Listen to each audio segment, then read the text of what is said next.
in the shadowed chambers of medieval monasteries, behind locked doors and beneath flickering candlelight.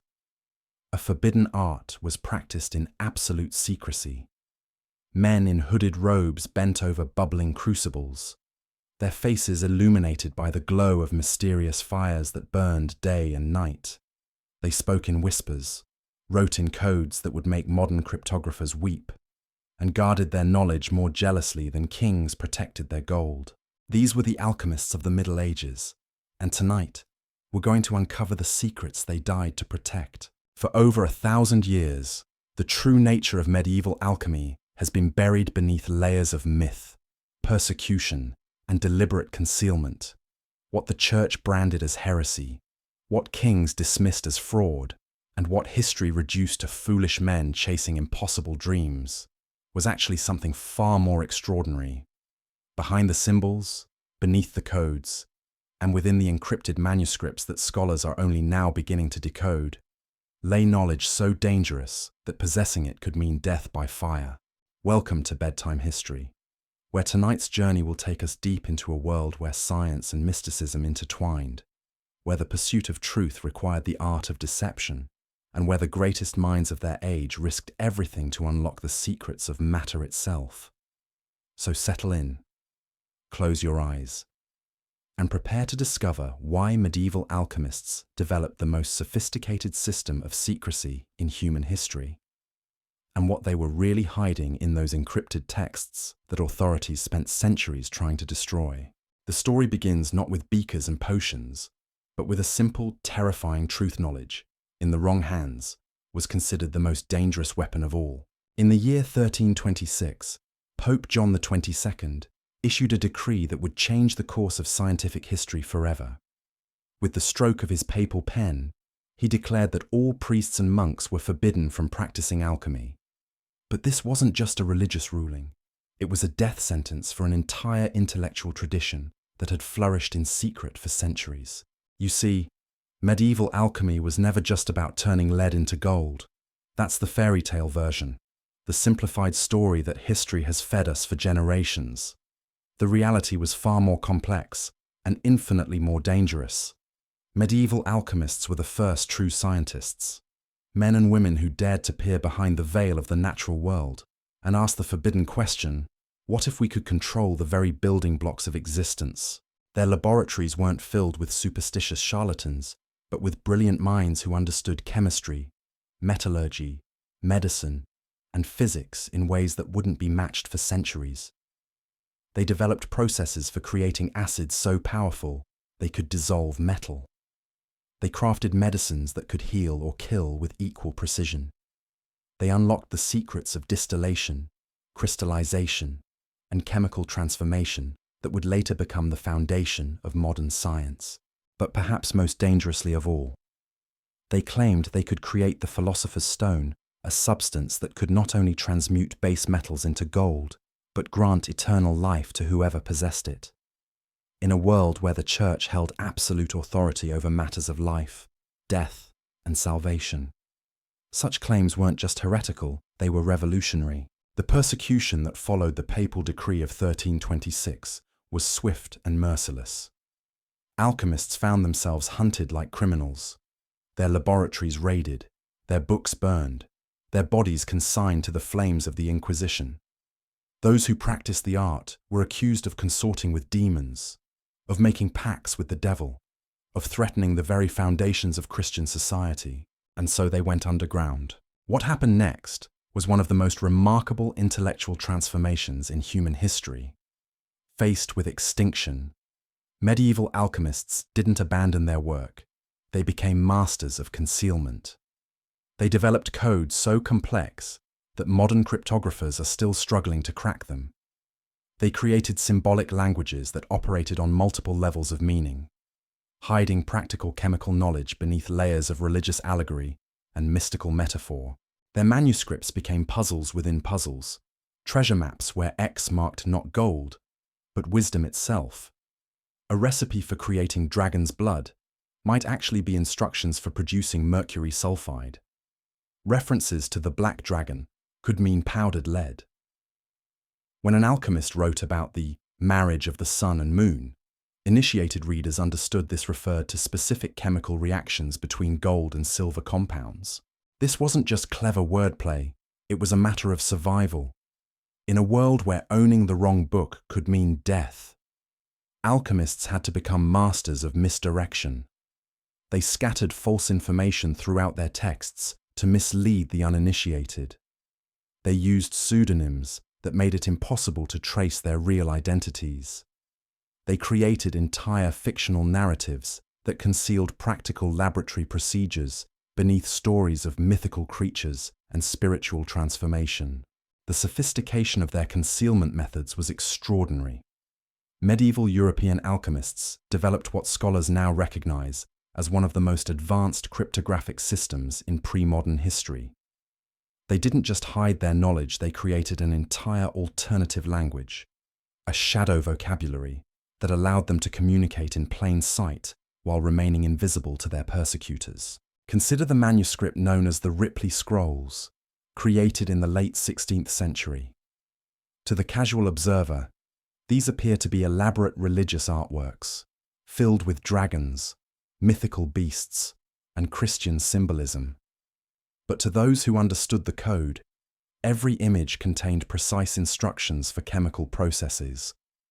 The scrolls featured an extraordinary menagerie of symbolic creatures, women with dragon tails, birds with human heads, winged dragons with female features, each one a carefully crafted cipher containing practical alchemical knowledge.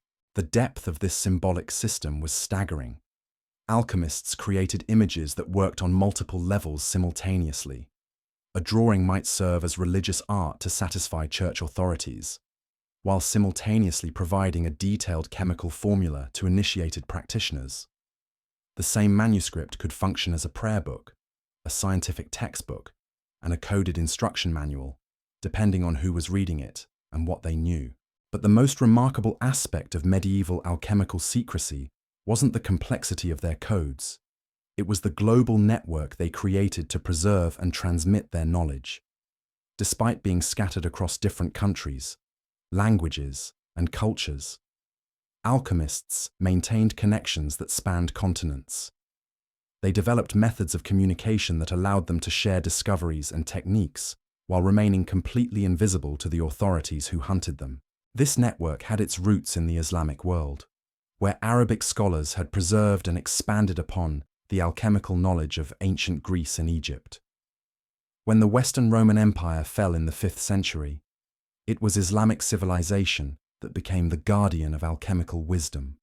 Scholars like Jabir ibn Hayyan, known to Europeans as Geber, developed theoretical frameworks that would influence Western alchemy for centuries.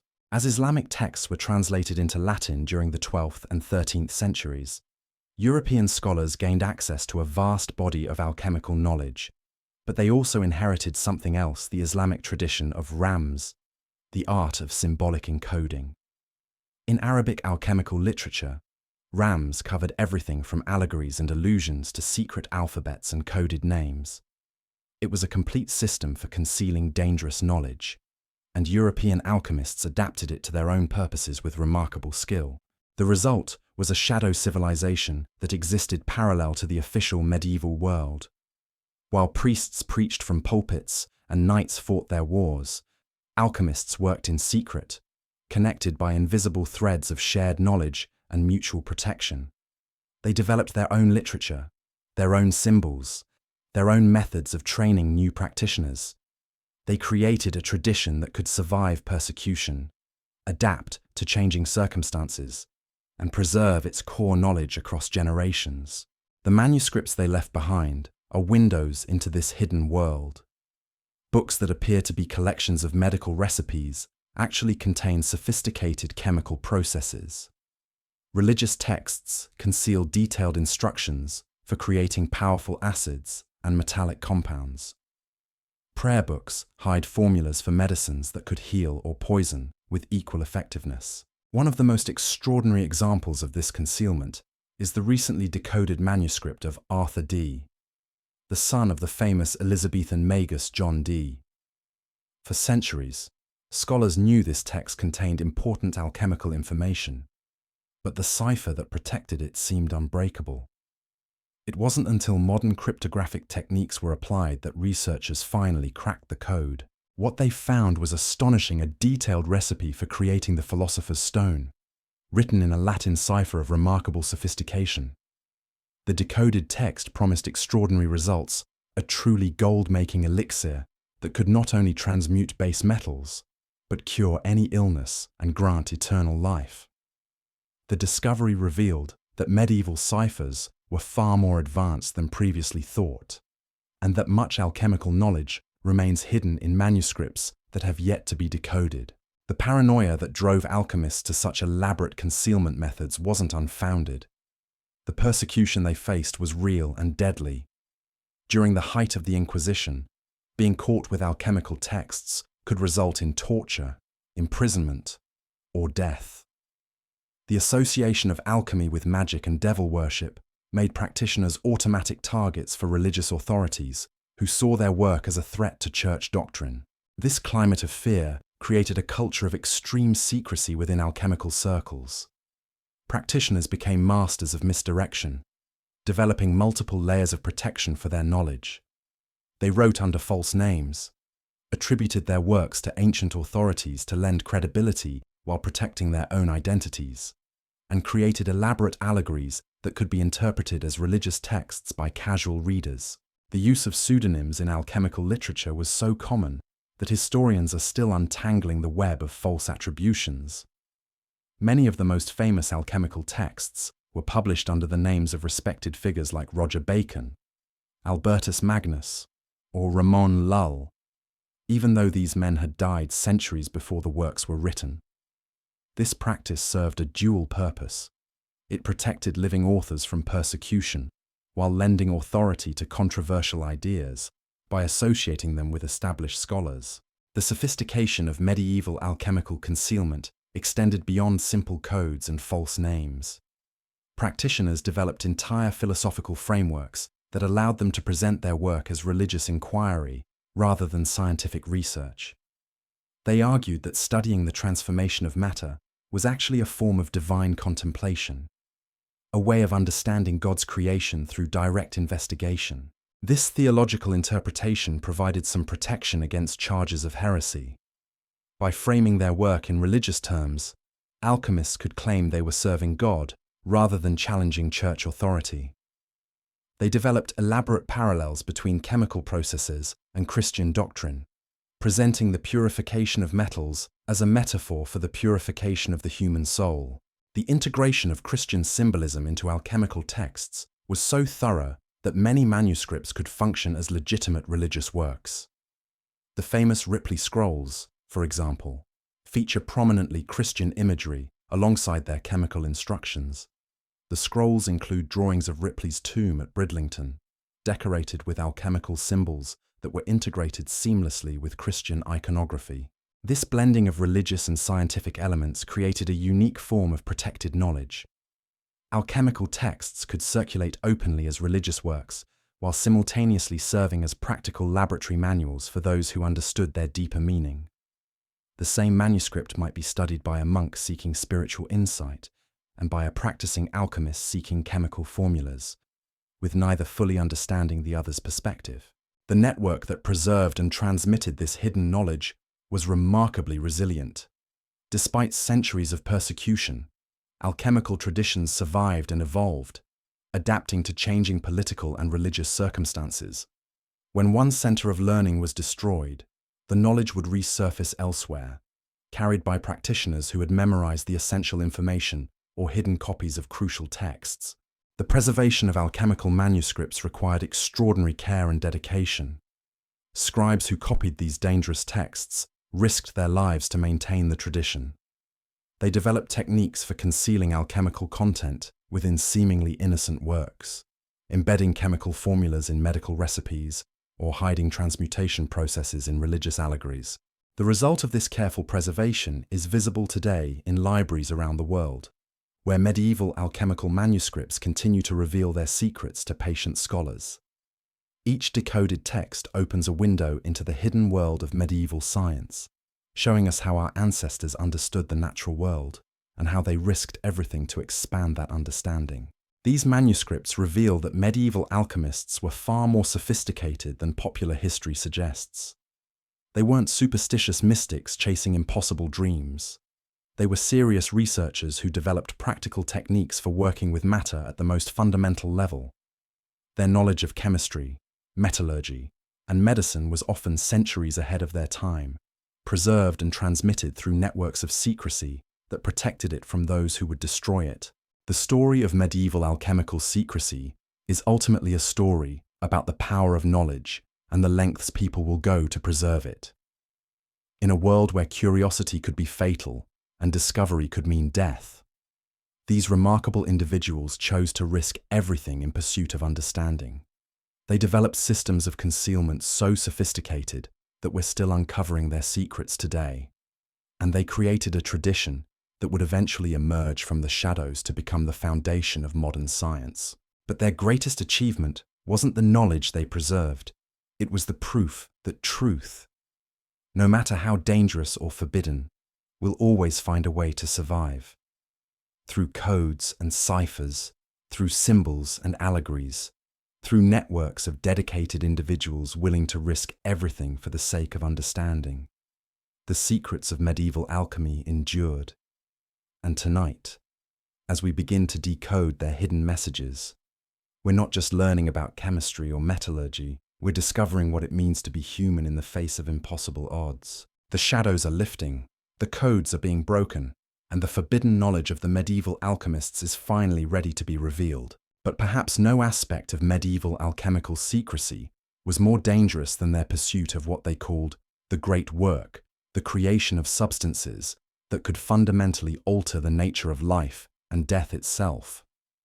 Hidden within their most carefully guarded texts were formulas for poisons so subtle they could kill without leaving a trace, and medicines so powerful they seemed to grant miraculous healing. These weren't the crude toxins of common assassins or the simple herbal remedies of village healers. These were sophisticated chemical compounds that demonstrated an understanding of the human body that wouldn't be matched by conventional medicine for centuries. The alchemists had discovered something that terrified the authorities of their time: the power to control life at its most basic level. Their laboratories contained recipes for compounds that could induce specific symptoms, create the appearance of natural death, or conversely, cure diseases that conventional medicine considered hopeless. They understood how different substances affected the mind and body, how to combine elements to create precise effects, and most dangerously of all, how to disguise these effects so they appeared completely natural. This knowledge made them invaluable to some of the most powerful people in medieval society. Behind the public persecution and official condemnation, a different story was unfolding in the private chambers of nobles and kings. Despite the papal prohibitions and the threat of heresy charges, rulers across Europe secretly employed alchemists for purposes that went far beyond the pursuit of gold. These shadow practitioners became the invisible hands behind some of history's most mysterious deaths and miraculous recoveries.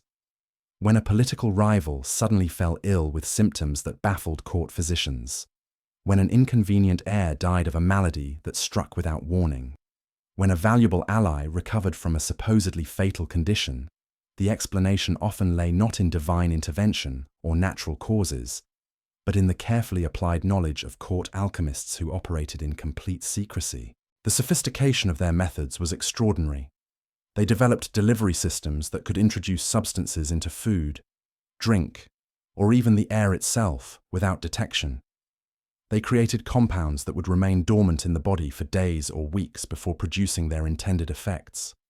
They understood how to mask the taste, smell, and appearance of their preparations so thoroughly that even experienced tasters couldn't detect them.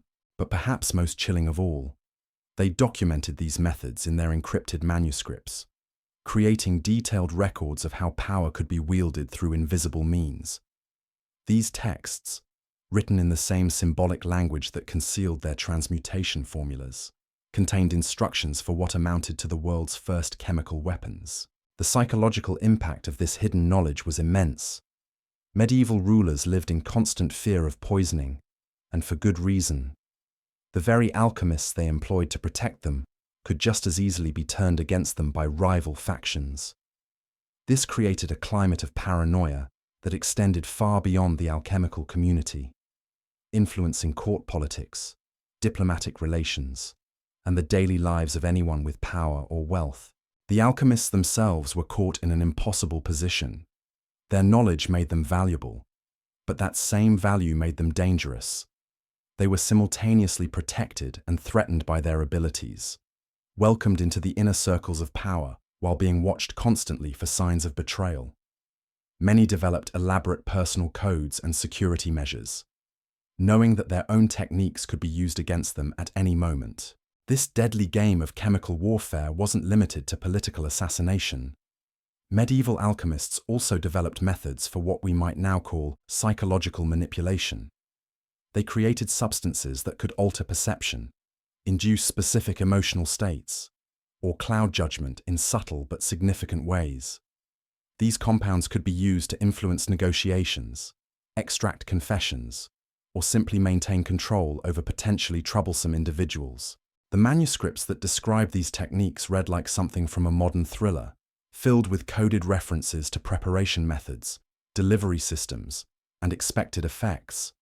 But they were written centuries before the advent of modern chemistry, by individuals who developed their understanding through careful observation, methodical experimentation, and a willingness to test their theories on both willing and unwilling subjects. The ethical implications of this knowledge weren't lost on the alchemists themselves. Many of their texts include warnings about the proper use of such dangerous wisdom, elaborate philosophical discussions about the responsibility that comes with the power to heal or harm. They developed complex moral frameworks that attempted to justify their work, arguing that knowledge itself was neutral and that only its application could be judged as good or evil. But these philosophical considerations couldn't change the fundamental reality of their situation. Medieval alchemists possessed the ability to kill or cure with equal precision, and this made them perhaps the most dangerous individuals in their society. They walked a razor's edge between usefulness and threat, protection and persecution, salvation and damnation. The training required to master these techniques was extraordinary. Unlike the simple apprenticeships that characterized most medieval crafts, alchemical education required years of study in multiple disciplines. Practitioners needed to understand not just chemistry and metallurgy, but also anatomy, botany, astronomy, and mathematics. They had to master the symbolic languages that concealed their knowledge, learn the philosophical frameworks that justified their work, and develop the practical skills necessary to create complex compounds under primitive conditions. The most advanced practitioners operated what amounted to sophisticated research laboratories, equipped with distillation apparatus, crystallization chambers, and heating systems that could maintain precise temperatures for extended periods. These weren't the crude workshops of medieval craftsmen, but carefully designed facilities that would have been recognizable to chemists centuries later. The manuscripts that document these laboratories provide fascinating glimpses into the world of medieval scientific research. Detailed drawings show complex apparatus for purification and synthesis, step-by-step instructions for maintaining optimal conditions, and careful records of experimental results. These texts reveal that medieval alchemists were conducting systematic research, using methods that wouldn't have been out of place in a modern laboratory. But the most remarkable aspect of these research facilities was their portability. Knowing that persecution could force them to flee at any moment, alchemists developed techniques for packing their entire operations into easily transportable containers. They created modular equipment that could be quickly assembled or disassembled, concentrated their most important materials into compact forms, and maintained duplicate copies of their most crucial texts in multiple hidden locations. This mobility allowed the alchemical tradition to survive even the most intensive persecution campaigns. When authorities raided one laboratory, the knowledge and techniques would already be safely established elsewhere. When entire regions became too dangerous for open practice, alchemists could relocate to more tolerant areas without losing their ability to continue their work. The network that facilitated these movements was remarkably sophisticated. Despite the dangers of communication, Alchemists maintained contact across vast distances, sharing information about safe havens, warning each other of impending threats, and coordinating the preservation of their most important discoveries. They developed methods for authenticating messages, verifying the identity of contacts, and maintaining security even when operating in completely foreign territories. This international network became particularly important as political conditions changed across medieval Europe. When one kingdom turned against alchemical practice, practitioners could seek refuge in neighboring territories where the political climate was more favorable. When religious persecution intensified in one region, they could relocate to areas where secular authorities were more tolerant of unconventional research. The flexibility of this system allowed alchemical knowledge to adapt and evolve as it moved between different cultural contexts. Islamic techniques were modified to work with European materials and conditions. Byzantine methods were adapted to fit Western philosophical frameworks. Jewish traditions were integrated with Christian symbolism to create new forms of concealment and protection. This cross-cultural exchange was one of the most remarkable aspects of medieval alchemical secrecy. Despite the religious and political divisions that separated different communities, the pursuit of hidden knowledge created bonds that transcended conventional boundaries. Alchemists from different faiths, different languages, and different social backgrounds found common ground in their shared commitment to understanding the fundamental nature of matter and energy. The manuscripts that document these exchanges reveal a world of intellectual cooperation that existed parallel to the official medieval world of conflict and division. Christian alchemists studied Islamic texts, Jewish practitioners adapted Christian symbols, and Muslim scholars incorporated elements from both traditions into their own work. This synthesis created a unique form of universal knowledge that belonged to no single culture or religion, but drew strength from all of them. The preservation of this multicultural tradition required extraordinary diplomatic skills. Alchemists had to navigate not just the scientific challenges of their research, but also the political and religious sensitivities that surrounded any exchange of knowledge between different communities. They developed techniques for presenting their work in culturally appropriate ways, adapting their symbolism and language to match the expectations of their audiences, while preserving the essential content of their discoveries. This adaptability allowed alchemical knowledge to survive and flourish even during periods of intense cultural conflict. When the Crusades created barriers between Christian and Muslim territories, alchemical networks found ways to continue their exchanges through neutral intermediaries and hidden channels. When the Inquisition made certain forms of knowledge dangerous to possess, practitioners developed new methods of concealment that could protect their work from even the most intensive investigation. The result was a tradition that was simultaneously ancient and constantly evolving, rooted in classical sources, but continuously adapting to new circumstances and discoveries. Medieval alchemists weren't just preserving old knowledge, they were actively expanding it, conducting original research that pushed the boundaries of human understanding while maintaining the security measures necessary to protect their work from those who would destroy it. The sophistication of their security measures extended far beyond simple codes and ciphers. Alchemists developed entire systems of operational security that would have impressed modern intelligence agencies. They used multiple identities, maintained separate research facilities for different types of work, and created elaborate cover stories that could explain their activities to curious authorities. They also developed techniques for compartmentalizing their knowledge, ensuring that no single individual possessed complete information about their most dangerous discoveries. Critical formulas were split between multiple practitioners, with each person knowing only their portion of the complete process. This meant that even if one member of the network was captured and tortured, they couldn't reveal information that would compromise the entire operation. The psychological preparation required for this level of secrecy was immense. Alchemists had to be ready to destroy their life's work at a moment's notice, to abandon years of research if discovery seemed imminent, and to maintain their cover identities even under the most intense pressure. They developed mental techniques for compartmentalizing information, emotional strategies for dealing with isolation and paranoia, and spiritual practices that helped them maintain their commitment to the pursuit of knowledge, despite the constant danger. This mental discipline became one of the defining characteristics of medieval alchemical culture. Practitioners weren't just researchers, they were individuals who had undergone a complete transformation of consciousness, learning to think and act in ways that were fundamentally different from their contemporaries.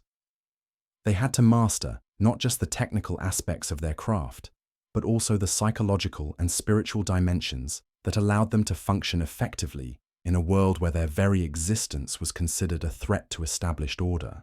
The manuscripts they left behind reflect this unique perspective, combining practical instructions with philosophical meditations, technical diagrams with spiritual allegories, chemical formulas with mystical poetry.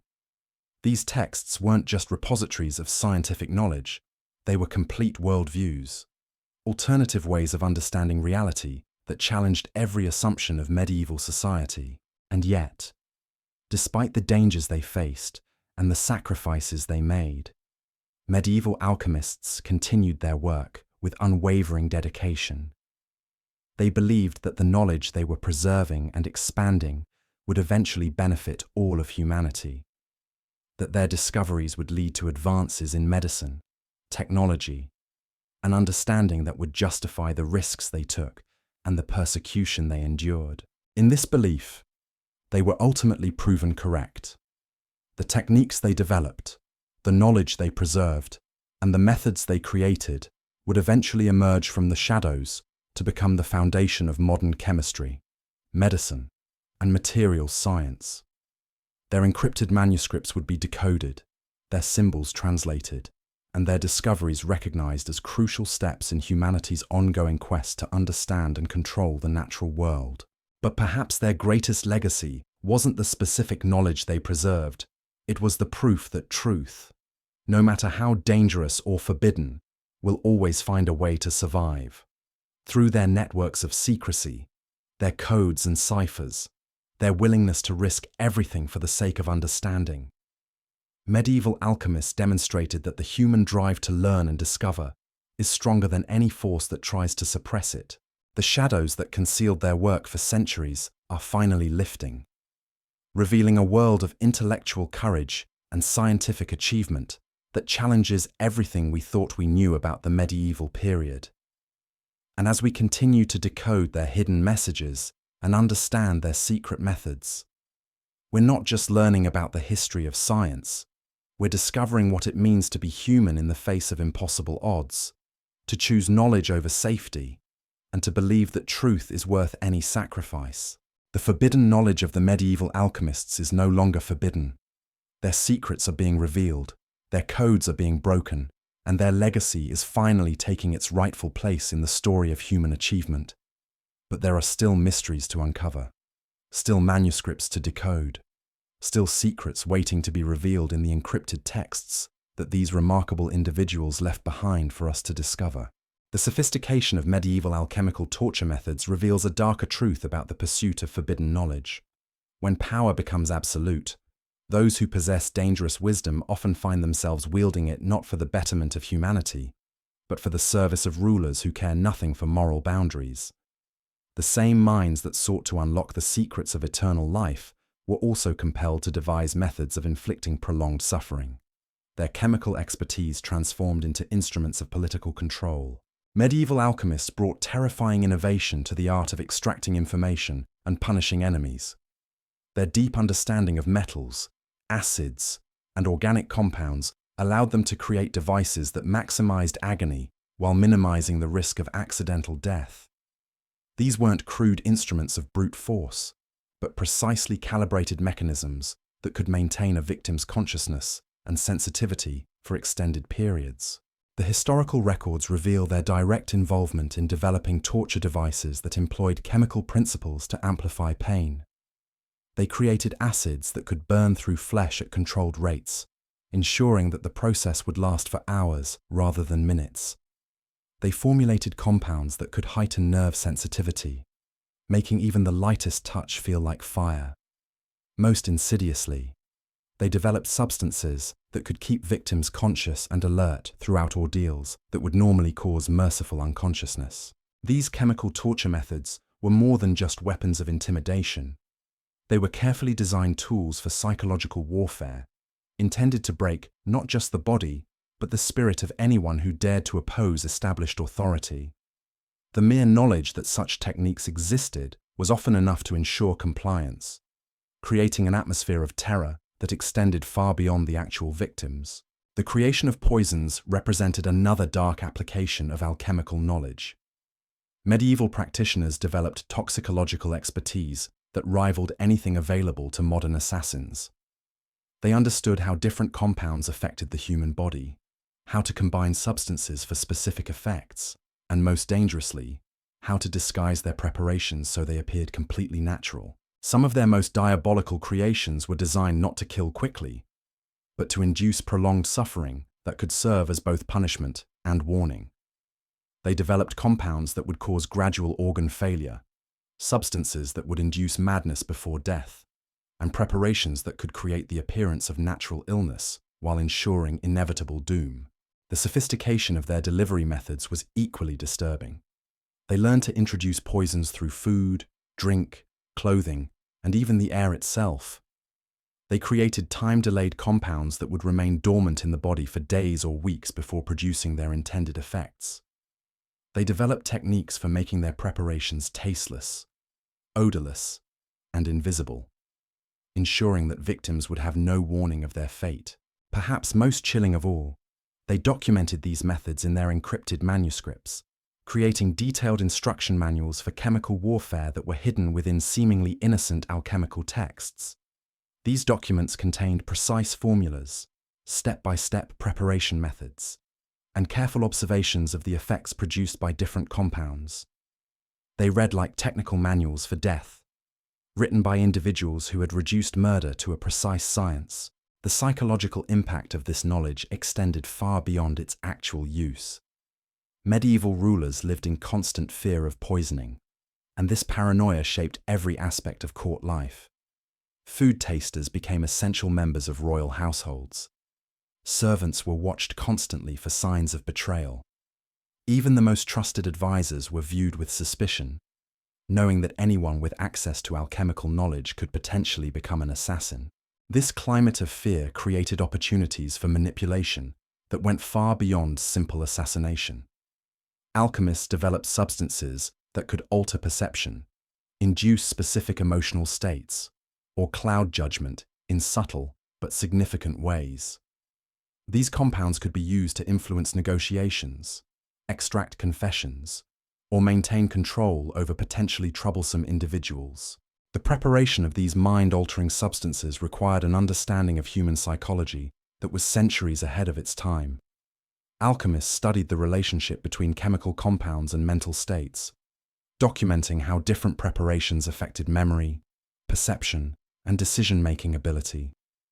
They created detailed catalogues of substances that could induce fear, anger, confusion, or compliance, along with precise instructions for their use.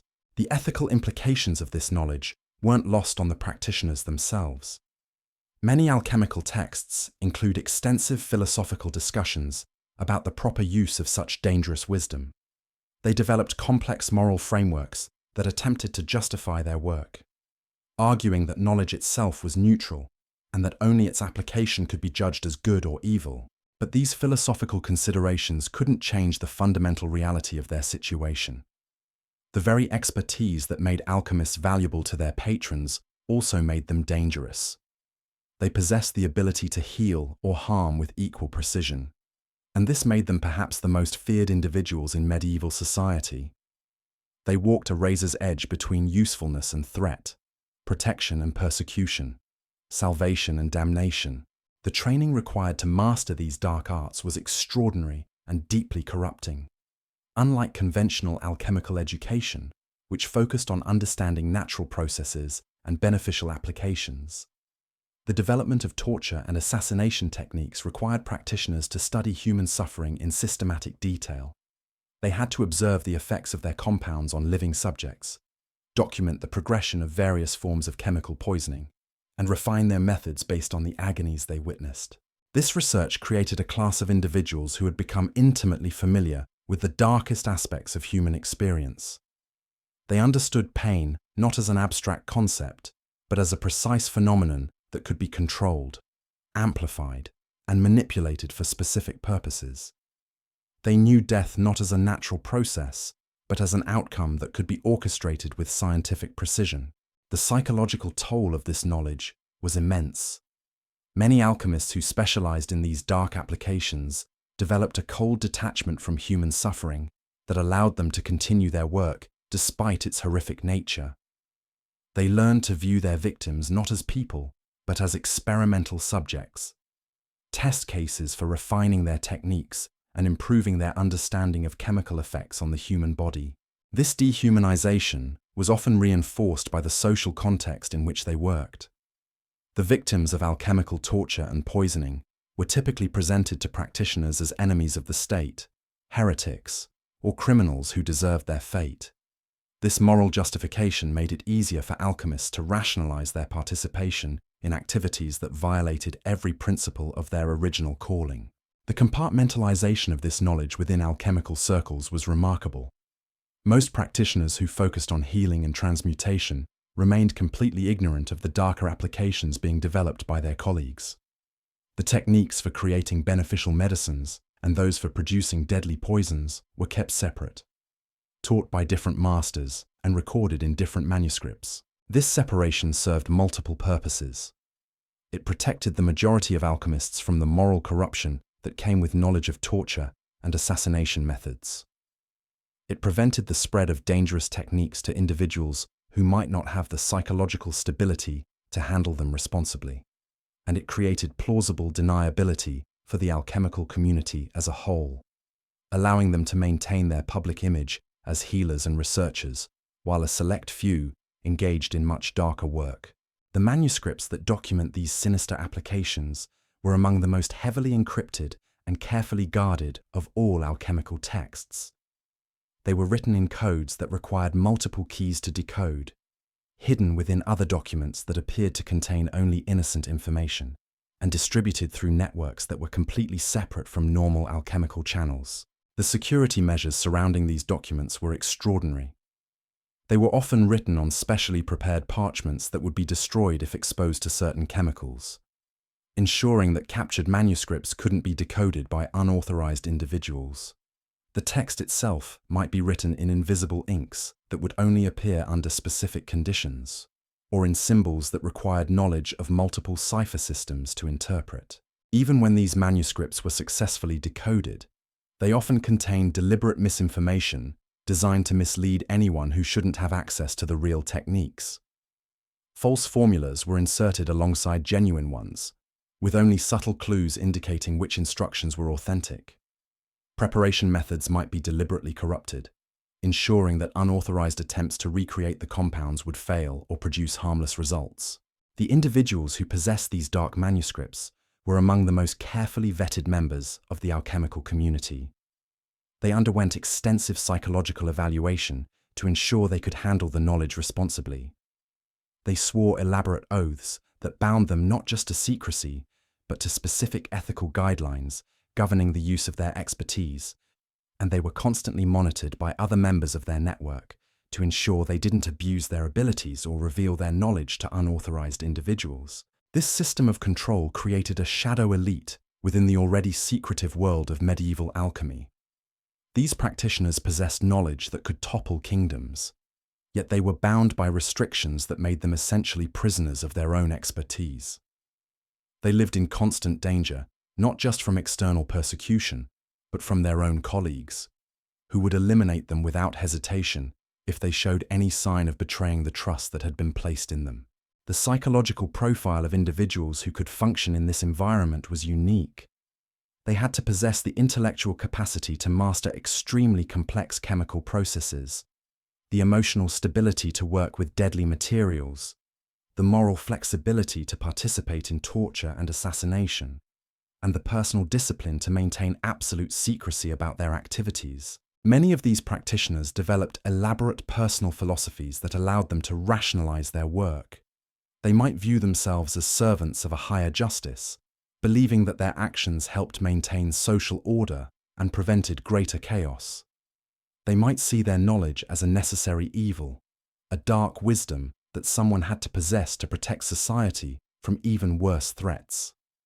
Or they might simply embrace their role as agents of power, finding satisfaction in the influence their expertise gave them over the fate of others. The isolation that came with this knowledge was profound. These practitioners couldn't discuss their work with family members, couldn't seek comfort from religious advisors, couldn't even share their experiences with most of their fellow alchemists. They lived in a world of secrets within secrets, bound by oaths that separated them from normal human connection, while requiring them to maintain the appearance of ordinary social relationships. This isolation often led to the development of close bonds between practitioners who shared similar specializations. They formed small, tightly knit groups that provided mutual support and validation for their activities. These circles became like secret societies within the larger alchemical community, complete with their own rituals, traditions, and codes of conduct. The knowledge preserved by these dark circles represented some of the most dangerous information in human history. It included not just specific formulas and techniques, but also detailed studies of human psychology, comprehensive analyses of social control methods, and sophisticated theories about the relationship between fear, pain, and political power. This psychological research was perhaps even more dangerous than the chemical knowledge itself. The practitioners who specialized in torture and mind control developed insights into human nature that allowed them to manipulate individuals and groups with terrifying effectiveness. They understood how to break down psychological defenses, how to implant false memories, how to create states of dependency and compliance that could last for years. The applications of this knowledge extended far beyond individual cases of torture or assassination. It was used to control entire populations, to maintain social hierarchies, and to suppress dissent before it could organize into effective resistance. The techniques developed by medieval alchemists for managing human behavior became tools of statecraft that shaped the political development of entire regions. The legacy of this dark knowledge didn't disappear with the medieval period. The techniques and principles developed by alchemical practitioners were passed down through secret traditions that survived the transition to the modern era.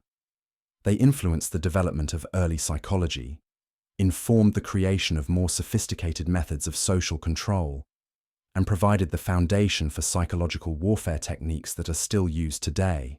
The manuscripts that preserve this knowledge remain among the most closely guarded secrets in the world of historical research. Many have never been fully decoded, their contents known only to a select few scholars who have dedicated their careers to understanding the darker aspects of medieval intellectual history.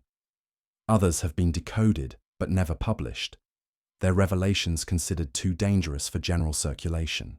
The ethical questions raised by this knowledge are as relevant today as they were in the medieval period. Should dangerous information be preserved for historical understanding, even if it could potentially be misused? How do we balance the scholarly obligation to reveal historical truth with the responsibility to prevent harm? And what are the implications of discovering that some of humanity's greatest intellectual achievements were inextricably linked to its darkest moral failures? These questions become even more complex when we consider that the same individuals who developed techniques for torture and assassination also made crucial contributions to medicine, chemistry, and our understanding of the natural world.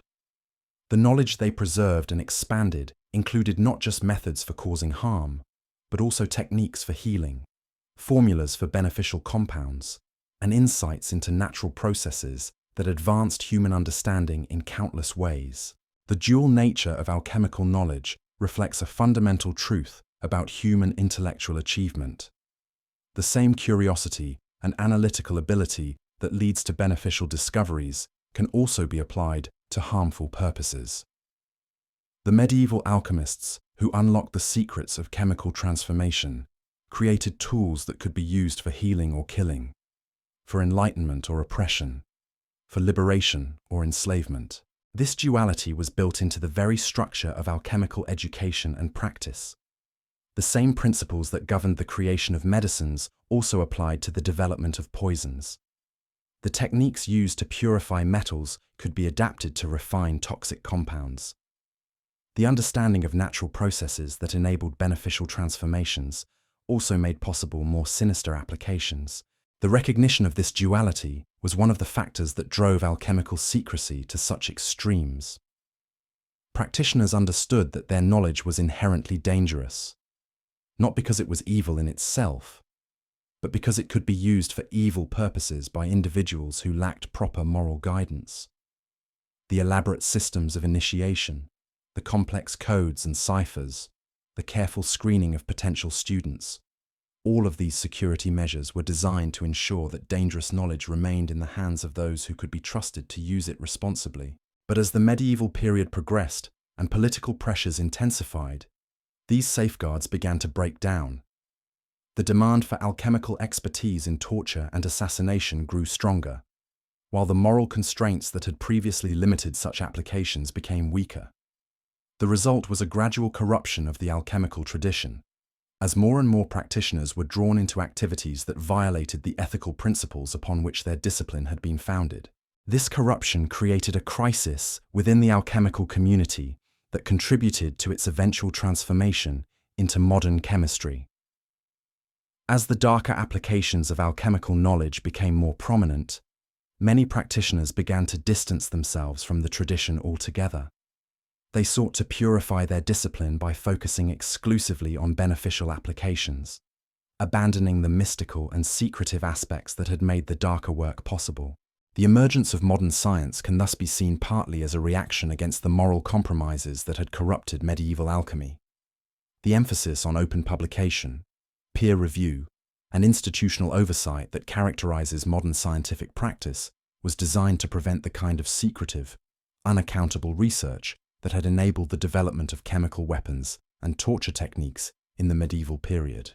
Yet even as science became more open and accountable, the knowledge preserved in medieval alchemical manuscripts continued to exert its influence. The techniques developed by medieval practitioners formed the basis for advances in chemistry, medicine, and materials science that benefited humanity enormously. But they also provided the foundation for modern weapons research, pharmaceutical development of mind-altering drugs, and psychological manipulation techniques that raised new ethical questions. The story of medieval alchemical secrecy thus becomes a cautionary tale about the relationship between knowledge and power, between scientific discovery and moral responsibility. It reminds us that the pursuit of understanding, however noble its intentions, can lead to discoveries that challenge our ethical frameworks and force us to confront uncomfortable questions about the nature of human knowledge and its proper use.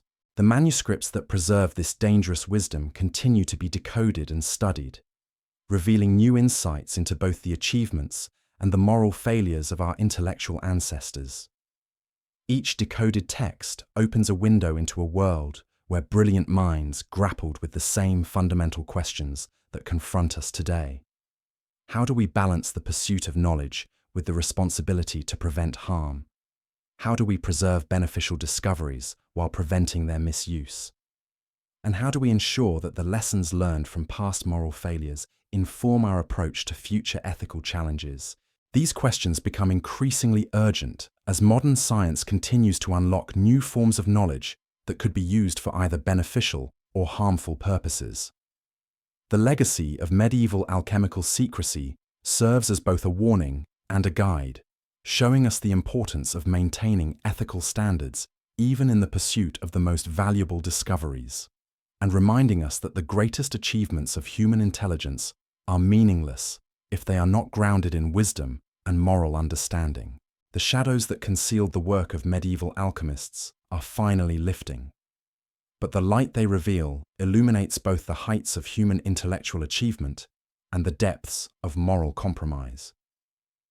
As we continue to decode their encrypted manuscripts and understand their secret methods, we are not just learning about the history of science, we are confronting fundamental questions about the nature of knowledge, the responsibility of discovery, and the price of wisdom in a world where information can be both salvation and damnation. The true horror of medieval alchemical secrecy wasn't found in their laboratories or their encrypted manuscripts.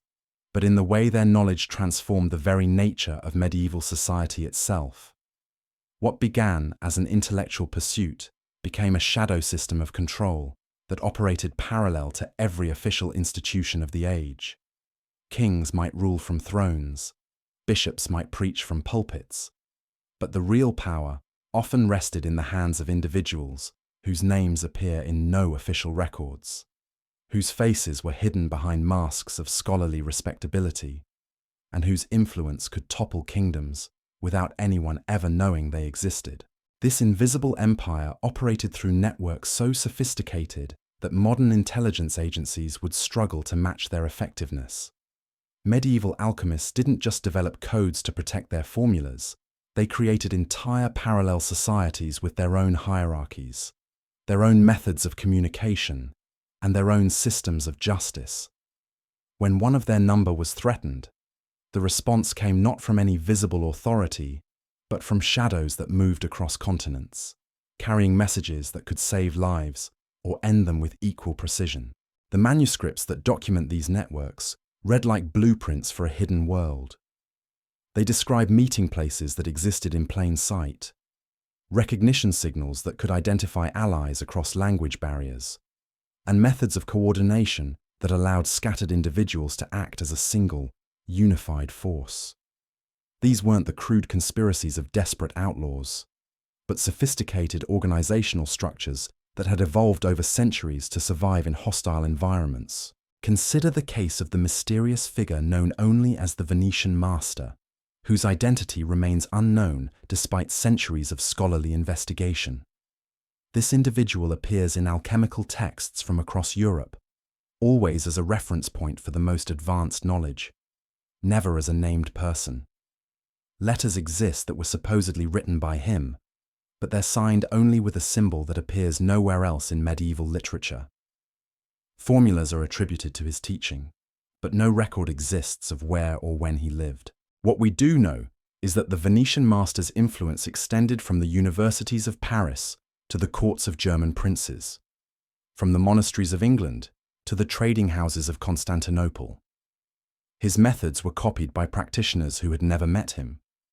His theories influenced discoveries made by individuals who knew him only through coded references in ancient texts. He existed as pure knowledge, a living embodiment of the alchemical principle that true wisdom transcends individual identity. The network that preserved and transmitted the Venetian master's teachings operated through what modern scholars call the Library of Shadows, not a physical location, but a distributed system of knowledge preservation that ensured no single discovery could ever be completely lost. When authorities raided one collection of manuscripts, identical copies would surface simultaneously in half a dozen other locations. When persecution forced practitioners to flee one region, their most important texts would already be safely established in distant sanctuaries.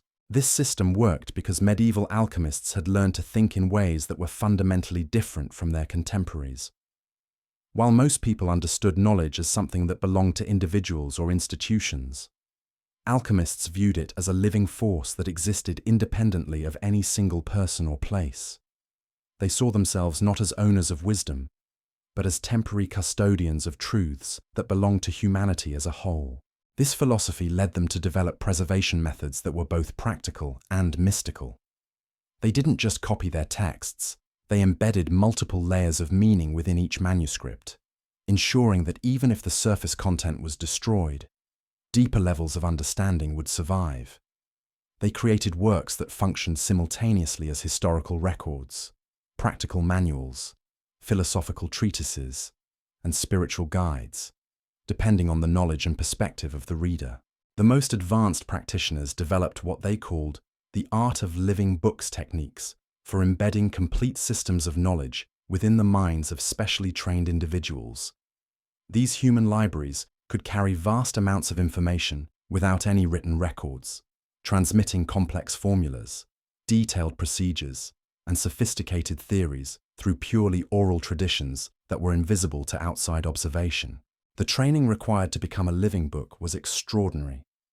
Candidates underwent years of memory conditioning that allowed them to store and recall information with perfect accuracy. They learned mnemonic systems that could preserve not just facts and formulas, but also the subtle contextual knowledge that made those facts meaningful. Most remarkably, they developed methods for organizing their memories so that different types of information could be accessed independently, allowing them to share some knowledge while keeping other secrets completely hidden. These human repositories became the ultimate backup system for alchemical knowledge. When written records were destroyed, when libraries were burned, when entire schools of thought were suppressed, the living books ensured that nothing was permanently lost. They wandered across medieval Europe as merchants, pilgrims, or traveling scholars, carrying within their minds treasures more valuable than any material wealth. The psychological preparation required for this role was immense. Living books had to be ready to die rather than reveal their knowledge under torture. They had to maintain their cover identities for decades while carrying information that could revolutionize human understanding. They had to resist the natural human desire to share their wisdom, knowing that premature disclosure could destroy centuries of careful preservation work. Many developed elaborate personal rituals that helped them maintain the mental discipline necessary for their role. They created private languages for organizing their thoughts, symbolic systems that allowed them to access different categories of memory, and meditation techniques that helped them maintain perfect recall even under extreme stress. These methods were so effective that some living books reportedly maintained their abilities well into old age, carrying their secrets to the grave without ever revealing their true nature to family members or close friends. The networks that connected these human libraries operated through signals so subtle that historians are still discovering them centuries later. A particular way of folding a letter might indicate that the bearer possessed certain types of knowledge. A specific arrangement of objects in a workshop could signal that advanced instruction was available. Even clothing, jewelry, and hairstyles could carry coded messages that allowed initiated individuals to recognize each other while remaining completely invisible to outside observers. This system of recognition extended beyond simple identification to include complex methods of authentication and authorization. Different symbols indicated different levels of knowledge, different types of expertise, and different degrees of trustworthiness. A complete symbolic vocabulary evolved that allowed alchemists to conduct detailed negotiations, share specific information, and coordinate complex activities without ever speaking directly about their true purposes. The sophistication of this communication system was remarkable. Practitioners could embed multiple messages within a single symbol, convey different information to different audiences simultaneously, and create layered meanings that revealed themselves progressively as the reader's understanding deepened. These weren't simple codes that could be broken through cryptographic analysis. They were living languages that required years of study and initiation to fully comprehend. The documents that preserve fragments of this symbolic vocabulary read like archaeological artifacts from a lost civilization. Each decoded symbol opens a window into a world where meaning operated on multiple levels simultaneously, where a simple drawing could contain practical instructions, philosophical insights, and spiritual guidance all within a single image. The artistry of these symbols was extraordinary, combining aesthetic beauty with functional precision in ways that modern designers struggle to match. But perhaps the most remarkable aspect of medieval alchemical communication was its adaptability. The same basic principles could be applied across different cultures, languages, and artistic traditions, creating a truly universal symbolic language that transcended the boundaries that divided medieval society. Islamic alchemists could communicate with Christian practitioners. Jewish scholars could share knowledge with pagan philosophers. And individuals separated by thousands of miles could collaborate on projects that spanned decades. This universality was achieved through careful study of the underlying structures that governed human perception and understanding. Medieval alchemists discovered that certain shapes, patterns, and relationships had consistent psychological effects regardless of cultural background. They learned to design symbols that would be interpreted similarly by people from completely different traditions, creating a form of communication that was literally universal in its application. The implications of this discovery extended far beyond practical communication needs. It suggested that human consciousness itself operated according to universal principles that could be studied, understood, and utilized for specific purposes. This insight led to the development of what alchemists called the Great Art, a comprehensive system for understanding and influencing human awareness that combined elements of psychology, philosophy, and what we might now call neuroscience. The Great Art wasn't just theoretical knowledge, it was a practical system that could be used to achieve specific effects. Practitioners learned to design environments that would induce particular states of consciousness, create experiences that would facilitate learning and memory formation, and develop techniques for expanding awareness beyond its normal limitations. These methods were used not just for education and communication, but also for healing, problem-solving, and what they described as spiritual development. The manuscripts that document the Great Art are among the most complex and carefully protected of all alchemical texts. They combine practical instructions with philosophical discussions, experimental observations with mystical poetry, and technical diagrams with symbolic artwork. Reading them requires not just intellectual understanding, but also direct experience of the states of consciousness they describe. Modern researchers who have attempted to decode these texts report extraordinary experiences that challenge conventional understanding of human potential. Some describe enhanced memory and learning ability that persists long after the initial experiments. Others report changes in perception that allow them to see patterns and relationships that were previously invisible. A few claim to have accessed forms of knowledge that seem to come from sources beyond individual consciousness. These reports are difficult to verify using conventional scientific methods, partly because the experiences described are highly subjective, and partly because the techniques involved require years of preparation and practice to master effectively. But the consistency of the accounts across different researchers and time periods suggests that medieval alchemists may have discovered genuine methods for expanding human consciousness beyond its ordinary limitations. The ethical implications of this knowledge were not lost on medieval practitioners. The ability to influence consciousness carried enormous potential for both benefit and harm, and alchemists developed elaborate moral frameworks to guide the proper use of such techniques. They created detailed codes of conduct that governed when and how consciousness-altering methods could be employed, strict requirements for the training and authorization of practitioners, and severe penalties for anyone who abused their knowledge. These ethical guidelines were enforced through the same networks that preserved and transmitted alchemical knowledge. Practitioners who violated the moral codes found themselves cut off from sources of advanced instruction, excluded from collaborative projects, and sometimes actively opposed by their former colleagues. The threat of excommunication from the alchemical community was often more effective than any legal punishment in ensuring proper behavior. The integration of ethical considerations into alchemical practice created a unique form of self-regulating scientific community that operated centuries before the development of modern institutional oversight.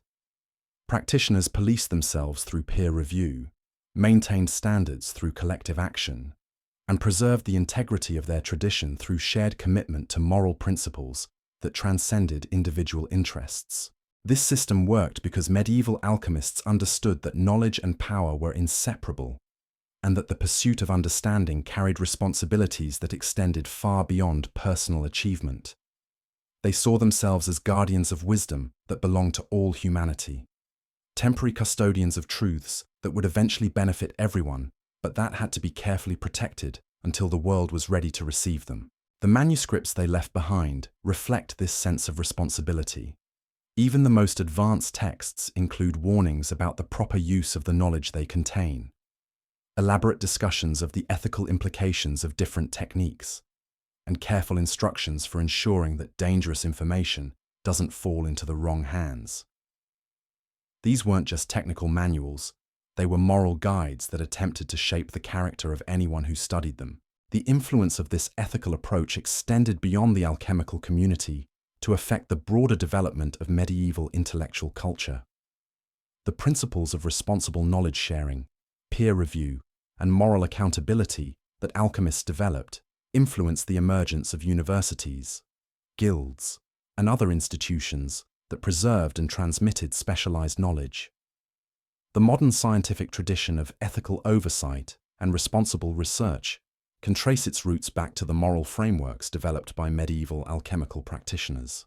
But perhaps the most important legacy of medieval alchemical ethics was the recognition that knowledge itself is a form of power that must be wielded responsibly. This understanding led to the development of sophisticated methods for evaluating the readiness of potential students, for gradually introducing advanced concepts in ways that built moral understanding alongside technical skill, and for ensuring that the pursuit of knowledge served human flourishing rather than personal aggrandizement. The psychological profiles of individuals who successfully completed advanced alchemical training reveal a unique combination of intellectual brilliance, moral integrity, and spiritual depth that was rare in any era.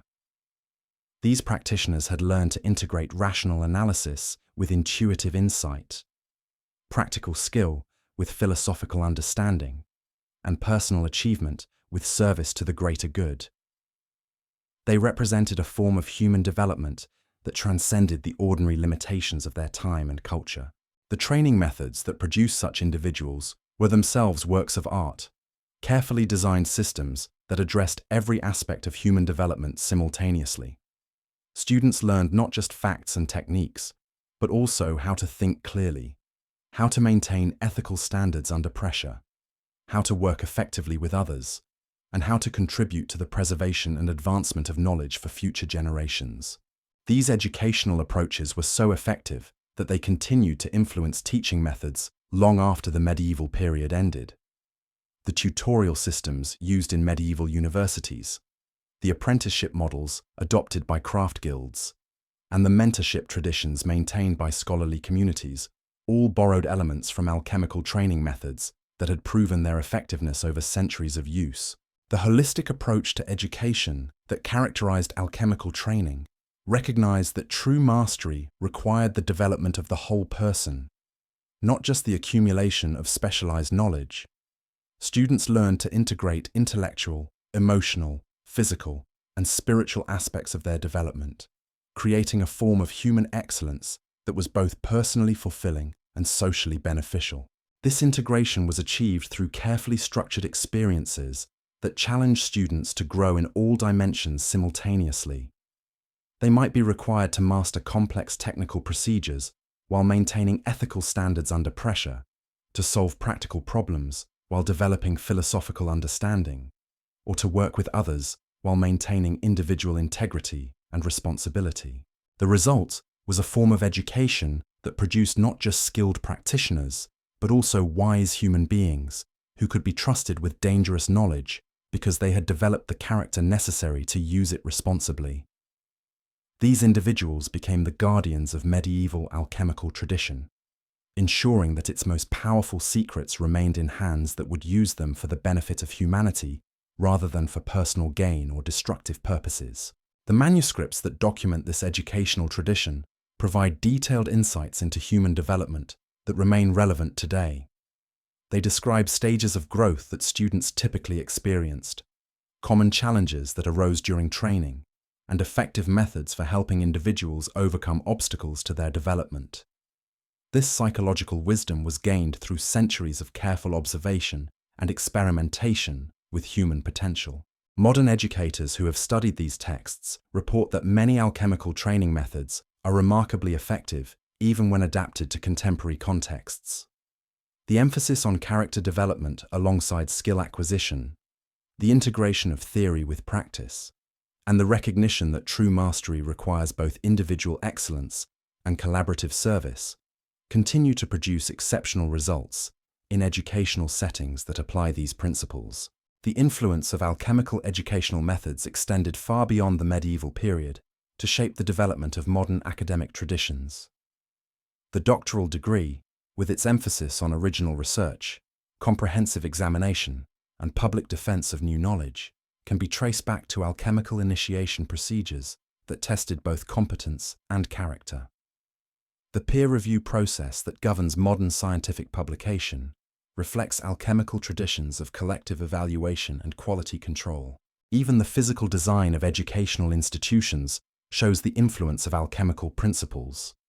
The college and university systems that emerged in medieval Europe incorporated architectural elements that had been developed in alchemical schools to create environments that supported learning, contemplation, and collaborative work. The combination of private study spaces with communal areas, the integration of libraries with laboratories, and the careful attention to lighting, acoustics, and symbolic decoration all reflected understanding of how physical environments could support intellectual and spiritual development. The gardens that surrounded medieval alchemical schools were particularly sophisticated, designed not just for aesthetic pleasure, but as living textbooks that illustrated principles of growth, transformation, and natural harmony. Students learned to read the symbolic language of plants and seasons, to understand the relationships between different forms of life, and to apply these insights to their own development and work. These educational environments were preserved and transmitted along with the intellectual content of alchemical tradition, creating a complete culture of learning that addressed every aspect of human development. The schools that emerged from this tradition produced not just skilled practitioners, but also complete human beings who could contribute to society in multiple ways while maintaining their commitment to the pursuit of truth and the service of human flourishing. The legacy of this educational approach continues to influence contemporary discussions about the proper relationship between knowledge and character, between individual achievement and social responsibility, and between specialized expertise and general wisdom. The recognition that education must address the whole person, not just the intellect, remains one of the most important contributions of medieval alchemical tradition to human understanding. As we continue to decode the encrypted manuscripts that preserve this wisdom, we discover that medieval alchemists were not just early scientists or mystical philosophers, but also sophisticated educators who understood human development in ways that remain relevant and valuable today. Their methods for integrating knowledge with character, skill with wisdom, and individual achievement with collective service provide models that could help address many of the challenges facing contemporary education and human development. The secrets they protected so carefully are finally being revealed.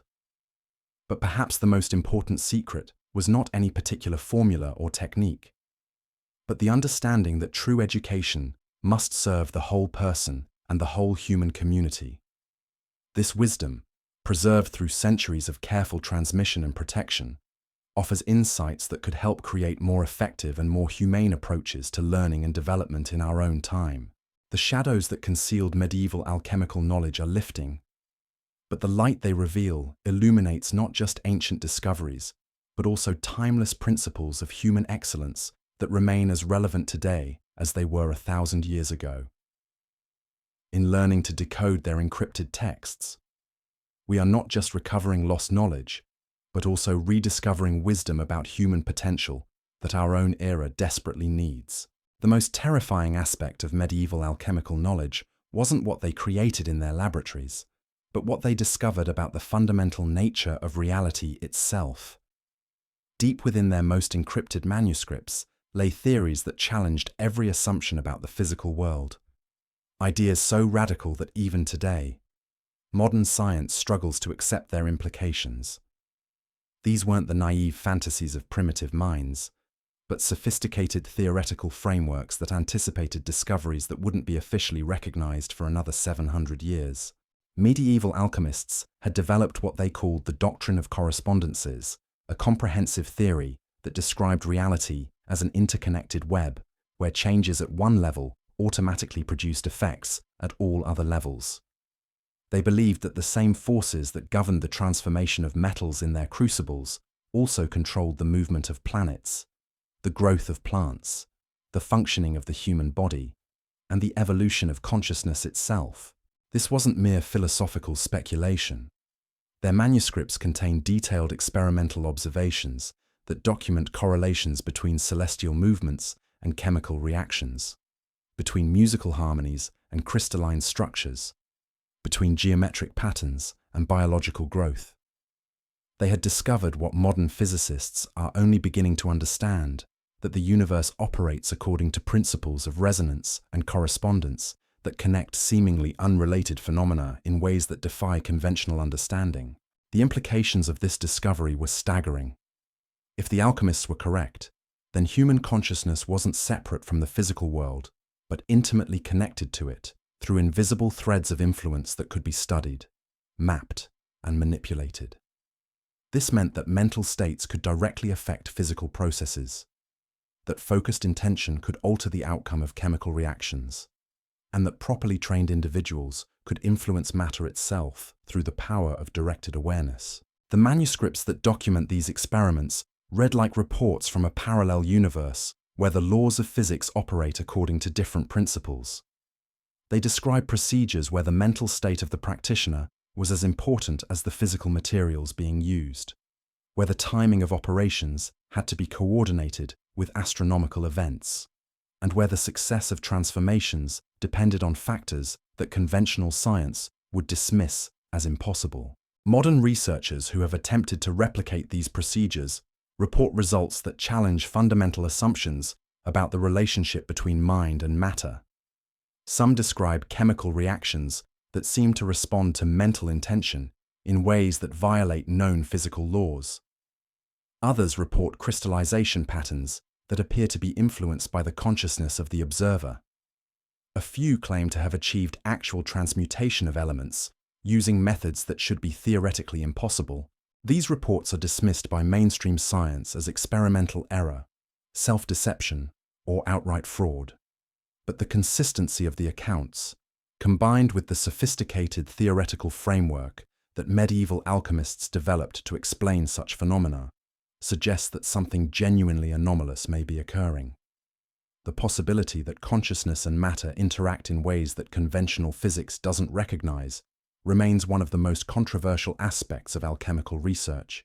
The theoretical framework that medieval alchemists developed to explain these interactions was based on their understanding of what they called the subtle forces' energetic principles that operated below the threshold of ordinary perception, but that could be detected and utilized by properly trained practitioners.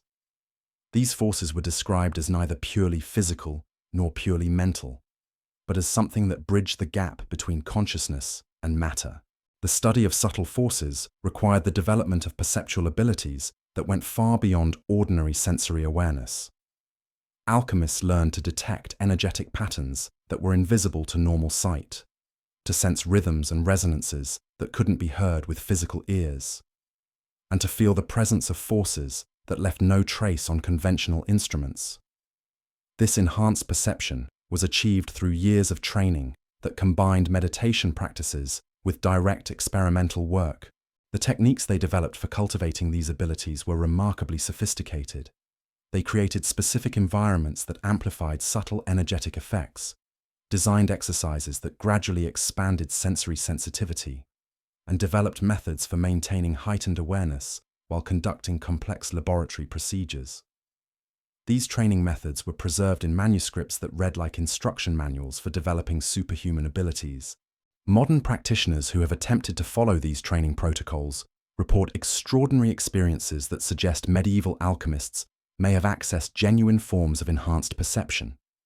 Some describe the ability to see energy fields around living organisms, to sense the emotional states of other people at a distance, or to perceive patterns and relationships that aren't visible through ordinary awareness. Others report the development of intuitive abilities that allow them to predict the outcome of experiments before they're conducted. These experiences are difficult to verify using conventional scientific methods, partly because they're highly subjective, and partly because they seem to depend on factors that mainstream science doesn't recognize as real. But the detailed instructions for developing such abilities, preserved in alchemical manuscripts across different cultures and time periods, suggest that medieval practitioners had discovered genuine methods for expanding human perception beyond its ordinary limitations. The philosophical implications of these discoveries were profound.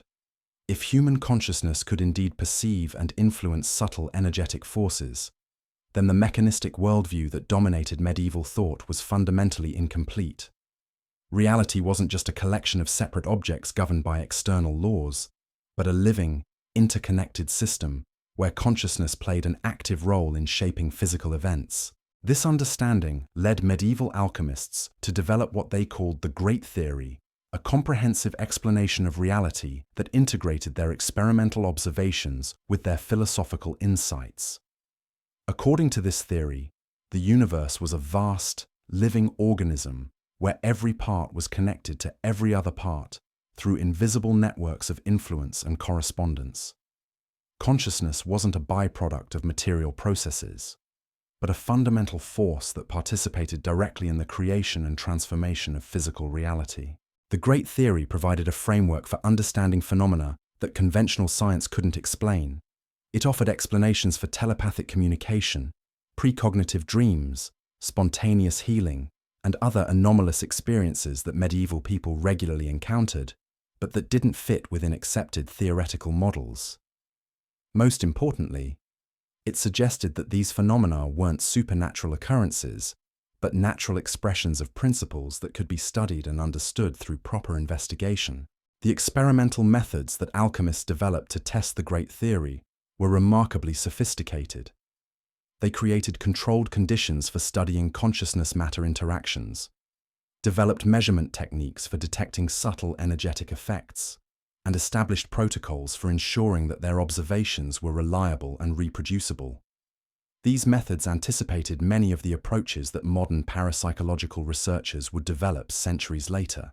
The results of these experiments were carefully documented in manuscripts that read like scientific journals from an alternative universe. They contained detailed records of successful transmutations, documented cases of healing through mental intention, and systematic observations of consciousness-related phenomena that challenge conventional understanding of reality. The precision and thoroughness of these records suggest that medieval alchemists were conducting genuine scientific research, even though their conclusions conflicted with accepted theoretical frameworks. The preservation of this experimental data required extraordinary care and security. The manuscripts that contained the most sensitive observations were encrypted using multiple cipher systems, hidden within other documents that appeared to contain only innocent information, and distributed through networks that ensured no single location held complete records.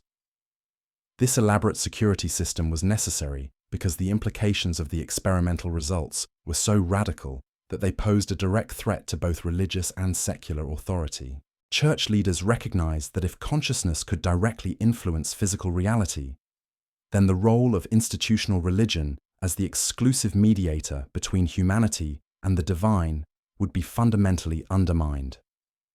Secular rulers understood that if individuals could access forms of knowledge and power that didn't depend on official institutions, then traditional systems of social control would become obsolete.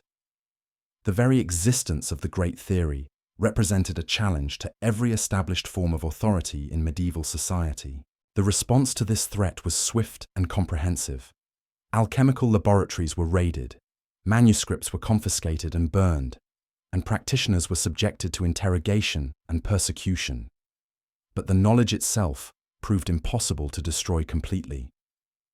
The networks that preserved and transmitted alchemical wisdom had been designed specifically to survive such attacks, and the most crucial information was embedded so deeply within symbolic and allegorical systems that it remained hidden even from intensive investigation.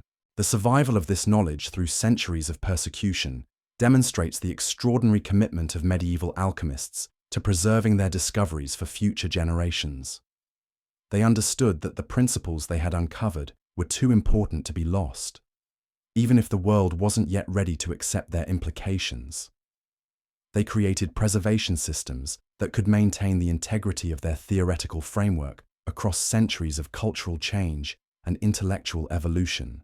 The gradual rediscovery of these principles in the modern era has proceeded along multiple parallel tracks. Quantum physicists have begun to explore the role of consciousness in physical measurement, discovering that the act of observation can influence the behavior of subatomic particles in ways that classical physics cannot explain. Neuroscientists have found evidence for non-local connections between brains that suggest consciousness may not be confined to individual neural networks. Researchers in various fields have documented phenomena that seem to involve direct interaction between mental intention and physical processes.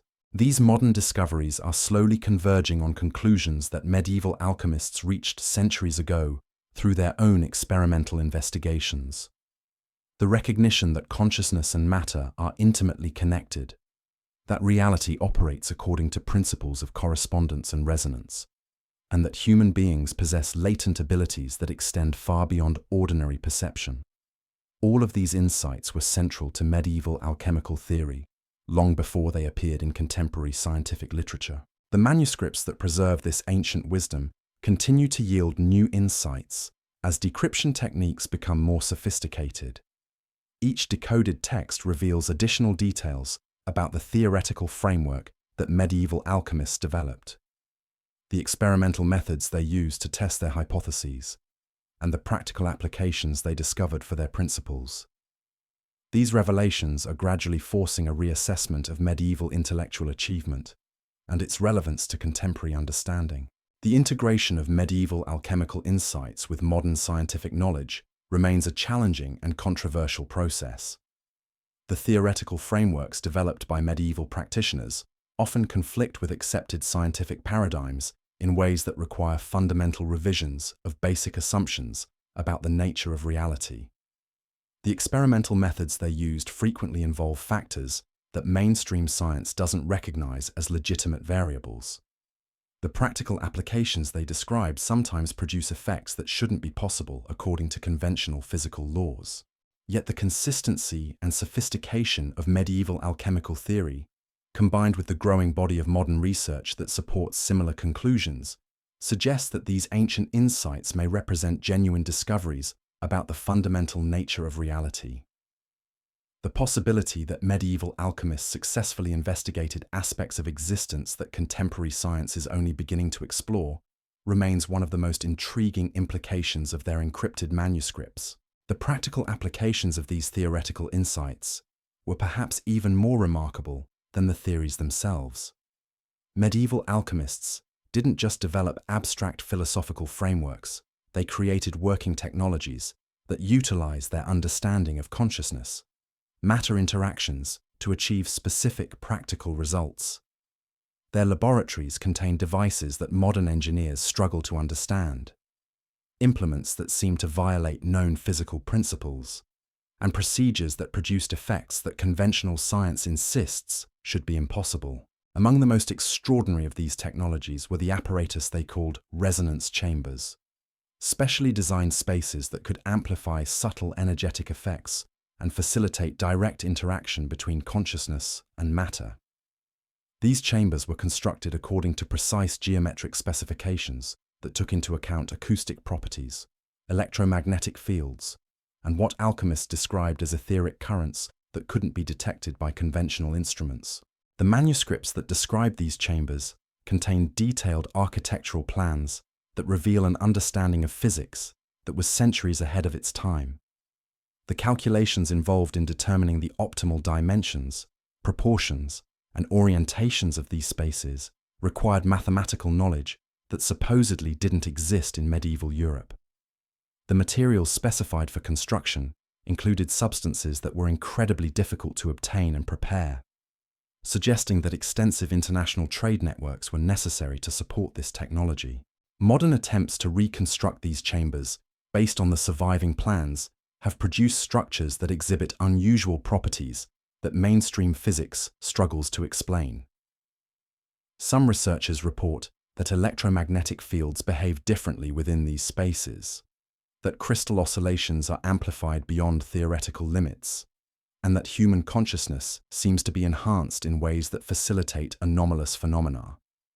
These observations suggest that medieval alchemists may have discovered genuine principles of construction that utilized aspects of physics not yet recognized by conventional science. The operation of these chambers required practitioners who had undergone extensive training in consciousness manipulation techniques.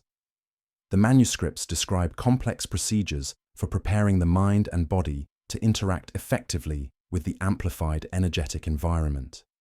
These preparations involved meditation practices that could alter brainwave patterns, breathing techniques that modified electromagnetic fields around the body, and mental exercises that enhanced sensitivity to subtle environmental influences. The combination of advanced technology with sophisticated consciousness training created conditions where medieval alchemists could conduct experiments that would be impossible under ordinary circumstances.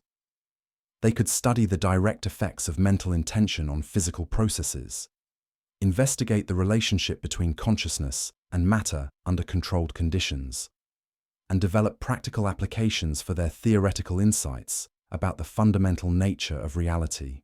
The results of these experiments were documented in manuscripts that read like reports from a civilization that had achieved a level of technological and spiritual development far beyond what conventional history attributes to medieval Europe.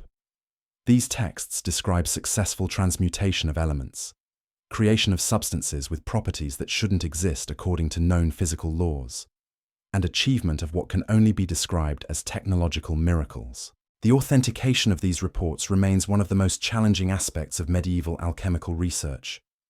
The claims made in these manuscripts are so extraordinary that they challenge fundamental assumptions about what was possible in the medieval period. Yet the consistency of the accounts across different sources, the sophistication of the theoretical frameworks that support them, and the precision of the technical details they contain suggest that something genuinely remarkable was being achieved. The preservation of this technological knowledge required security measures that went far beyond simple encryption and concealment. The apparatus described in alchemical manuscripts were so advanced that their very existence would have raised questions that medieval practitioners couldn't safely answer. The construction of such devices required resources and expertise that would have attracted unwanted attention from authorities who were already suspicious of alchemical activities. To address these challenges, medieval alchemists developed what they called the art of hidden construction techniques for building advanced apparatus using materials and methods that appeared completely conventional to outside observers. They learned to disguise sophisticated devices as ordinary workshop equipment, to conceal complex mechanisms within simple-looking containers, and to create multifunctional tools that could serve both conventional and alchemical purposes. The manuscripts that document these construction techniques reveal an understanding of engineering principles that anticipated developments that wouldn't occur officially for centuries. They describe mechanical systems that utilized principles of leverage and gear ratios that weren't supposed to be discovered until the Renaissance. They detail metallurgical processes that produced alloys with properties that modern materials science struggles to replicate. They contain instructions for creating optical devices that achieved levels of precision that shouldn't have been possible with medieval technology. The implications of this technological sophistication extend far beyond the alchemical community itself. If medieval practitioners had indeed developed such advanced capabilities, then the conventional understanding of technological progress during this period requires fundamental revision. The possibility that significant technological achievements were hidden from official historical records raises questions about how much of human advancement has been concealed from general knowledge. The motives for such concealment were complex, involving not just protection from persecution, but also recognition that premature disclosure of advanced knowledge could have unpredictable and potentially dangerous consequences. Medieval alchemists understood that technological capabilities had to be balanced with wisdom and ethical development, and that releasing powerful tools without adequate safeguards could lead to their misuse by individuals who lacked proper moral preparation. This concern led to the development of elaborate systems for evaluating the readiness of potential recipients of advanced knowledge. Candidates underwent extensive testing that assessed not just their technical competence, but also their character, judgment, and commitment to using knowledge responsibly. Only those who demonstrated exceptional integrity and wisdom were granted access to the most sophisticated technologies and their underlying principles. The training programs that prepared individuals for this level of responsibility were themselves technological marvels, utilizing advanced understanding of human psychology and consciousness to accelerate learning and development. These programs combined intensive intellectual education with practical experience, moral instruction with spiritual development, and individual achievement with collaborative service. The result was the production of human beings who possessed both extraordinary capabilities and the wisdom necessary to use them appropriately. The manuscripts that document these training programs provide detailed insights into human potential that remain relevant and valuable today. They describe methods for enhancing memory and learning ability, techniques for developing intuitive and creative faculties, and approaches to character development that produce individuals of exceptional integrity and wisdom. These educational technologies represent one of the most important legacies of medieval alchemical research. Modern educators who have studied these texts report that many of the methods described are remarkably effective, even when adapted to contemporary contexts.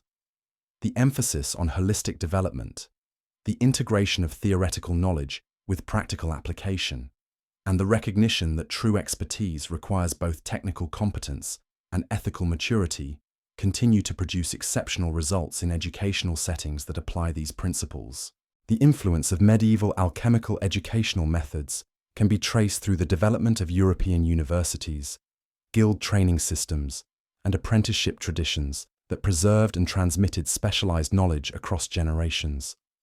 The modern academic degree system, with its emphasis on comprehensive examination, original research, and public defense of new knowledge, reflects educational principles that were first developed in medieval alchemical schools. Even the physical design of educational institutions shows the influence of alchemical principles.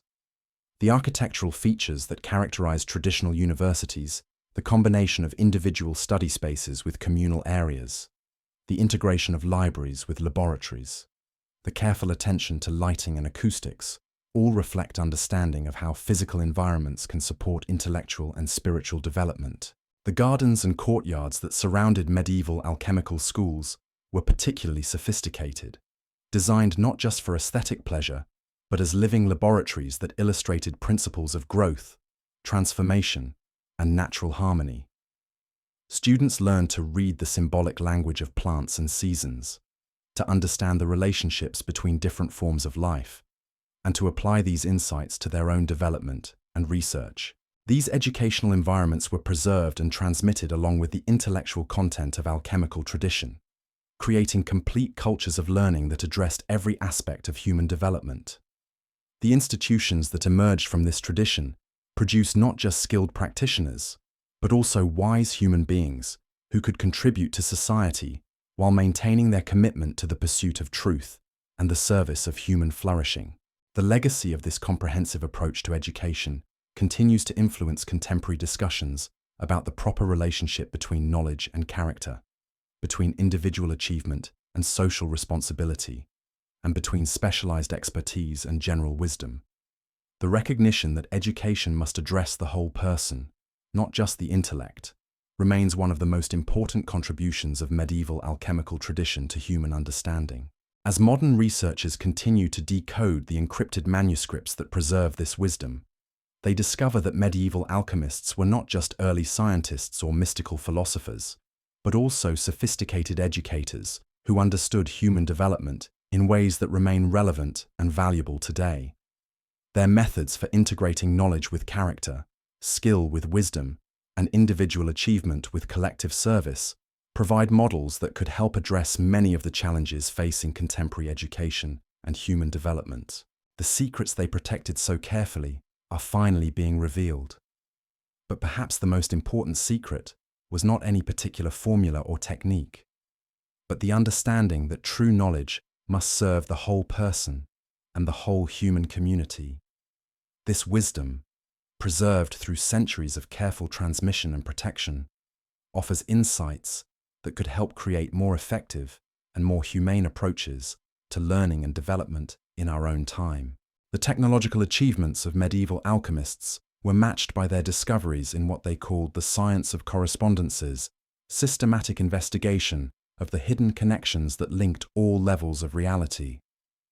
This wasn't metaphysical speculation, but empirical research based on careful observation of correlations between seemingly unrelated phenomena.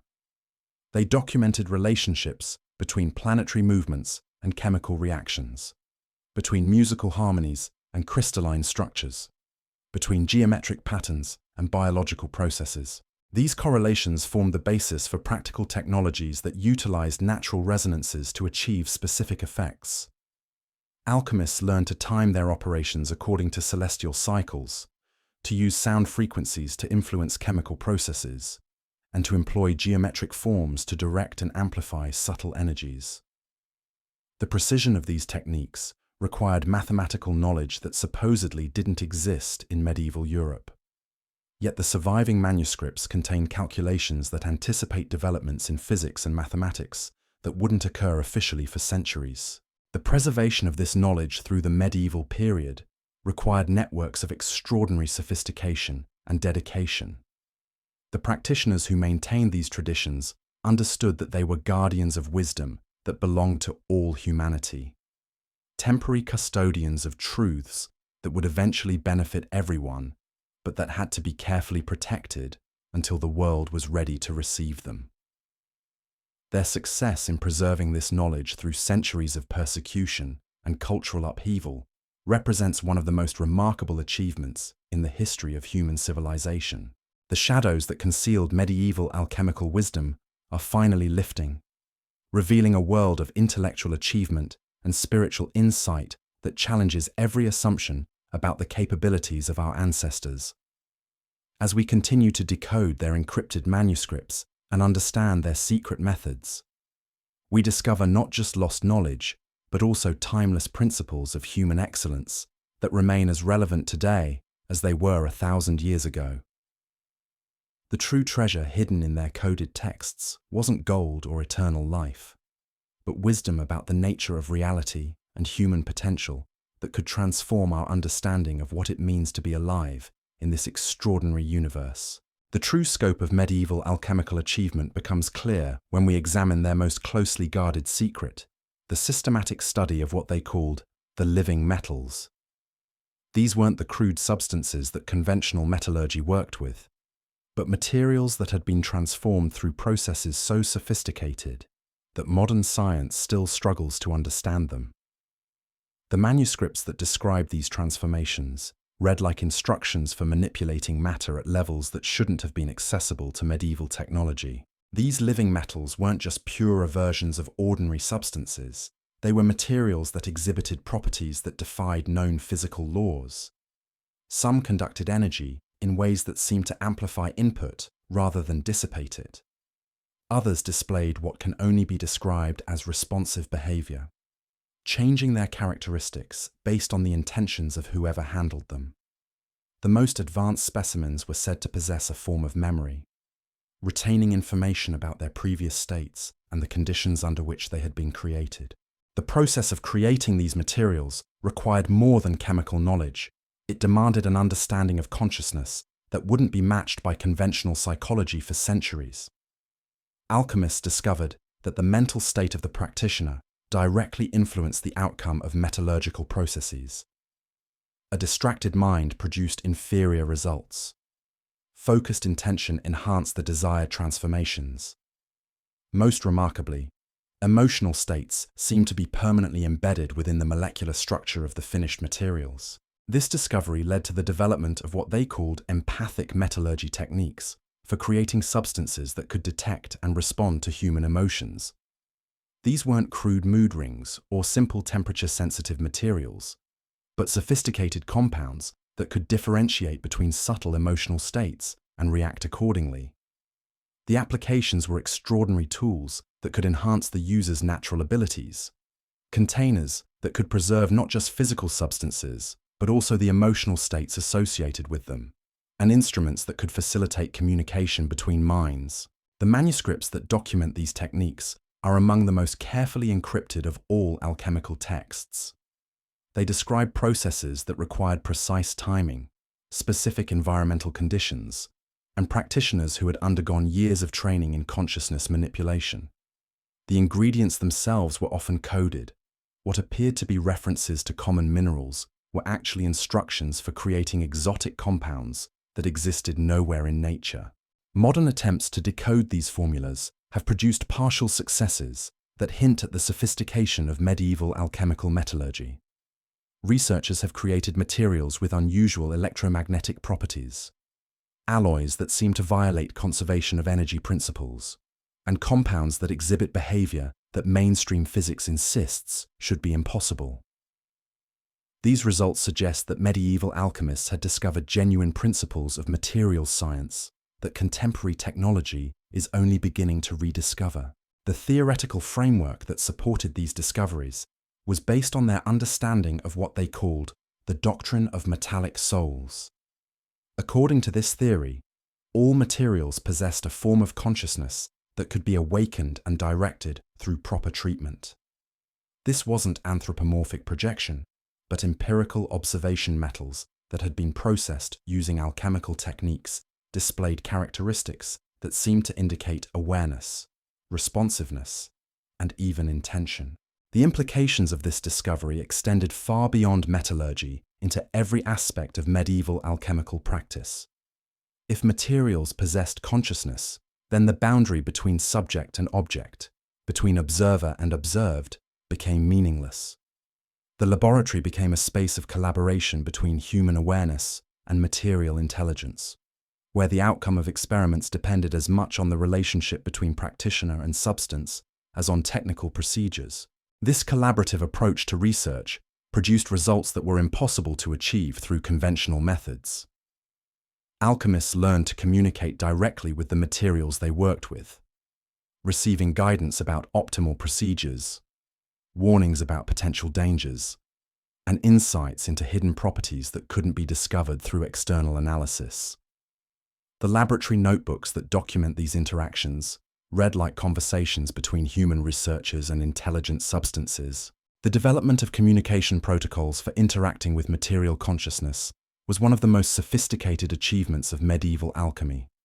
Practitioners created elaborate systems of signals and responses that allowed them to establish rapport with different types of substances.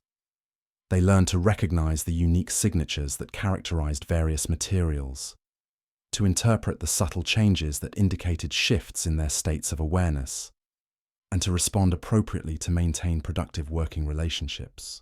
These communication systems were preserved in manuscripts that combine practical instructions with philosophical discussions about the nature of consciousness and its relationship to matter. The texts describe methods for attuning human awareness to the frequencies at which materials operate, techniques for establishing trust and cooperation with non-human forms of intelligence, and approaches to collaborative research that honored the contributions of all participants. Modern researchers who have attempted to apply these communication protocols report extraordinary experiences that challenge fundamental assumptions about the nature of consciousness and its distribution throughout the universe.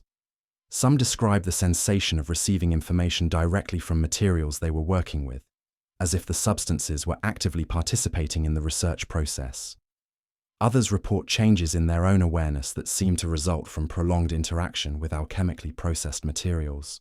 These experiences are difficult to verify using conventional scientific methods, partly because they involve subjective states that can't be measured by external instruments, and partly because they seem to depend on factors that mainstream science doesn't recognize as legitimate variables. But the consistency of the reports across different researchers and time periods suggests that medieval alchemists may have discovered genuine forms of consciousness that exist beyond the boundaries of biological life. The philosophical implications of these discoveries were profound and troubling for medieval religious authorities. If consciousness existed throughout the material world, then the sharp distinction between soul and matter that formed the foundation of Christian theology became problematic. If humans could communicate with non-biological forms of intelligence, then the Church's role as the exclusive mediator between earthly and spiritual realms was called into question. This theological challenge was one of the primary reasons why alchemical research into material consciousness was so heavily suppressed and concealed. The manuscripts that document these investigations were hidden within multiple layers of encryption and allegory, disguised as conventional metallurgical texts, or buried within religious commentaries that appeared to contain only orthodox theological discussions. The network that preserved this dangerous knowledge operated through channels that were completely separate from normal alchemical communication systems.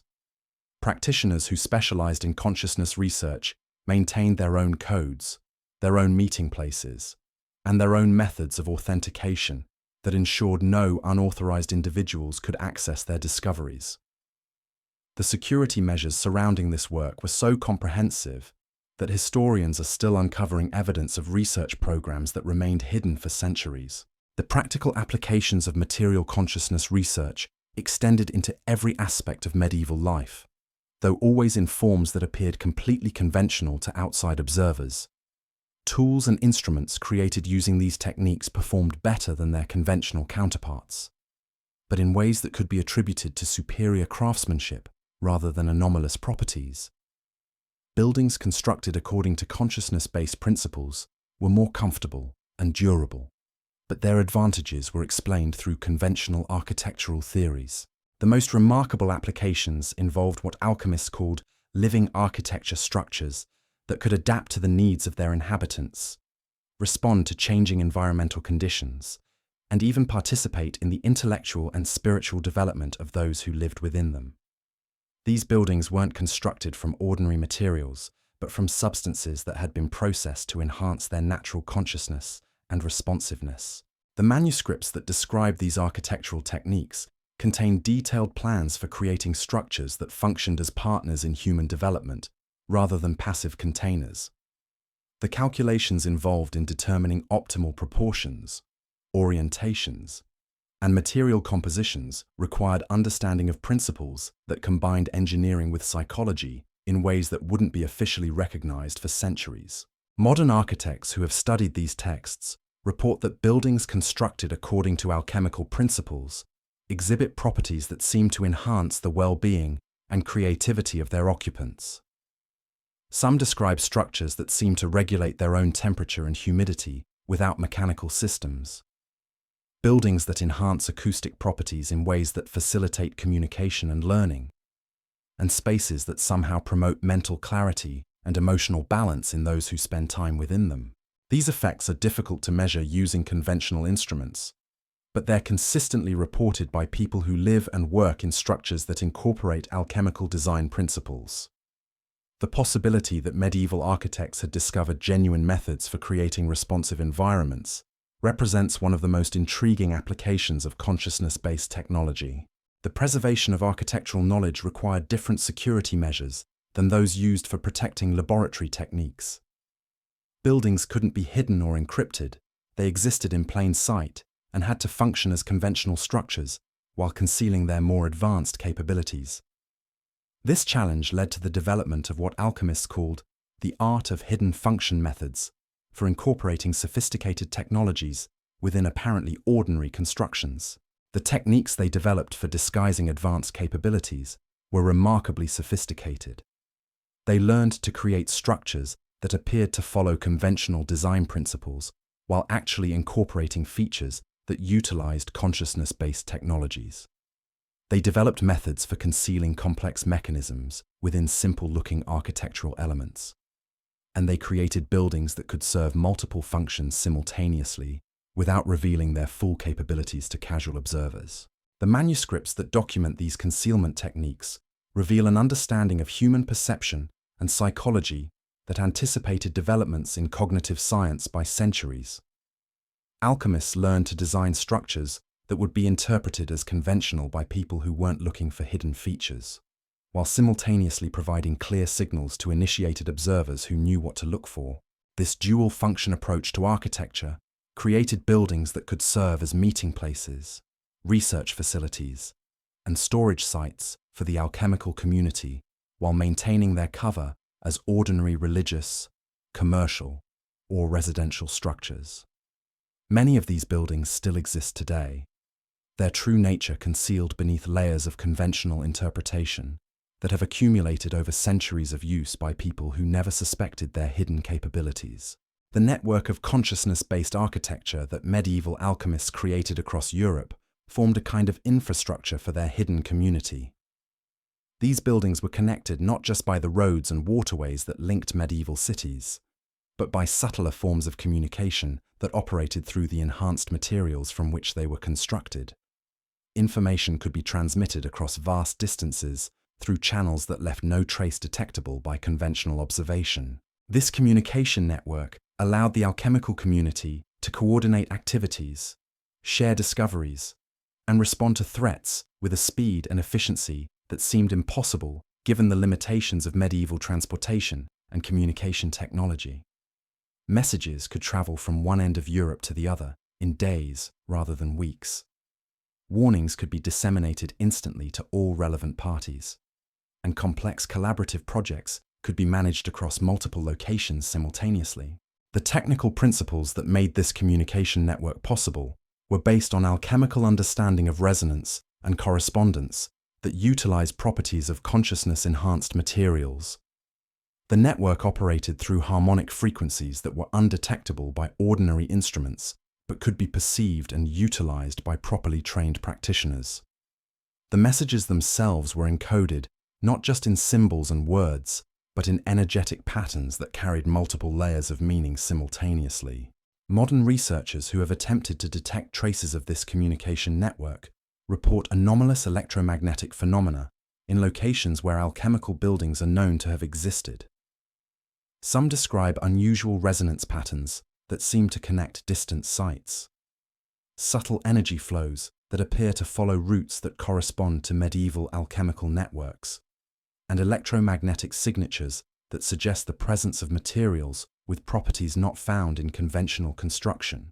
These observations remain controversial and difficult to verify, but they're consistent with the descriptions found in alchemical manuscripts that document the principles and operations of consciousness-based communication systems.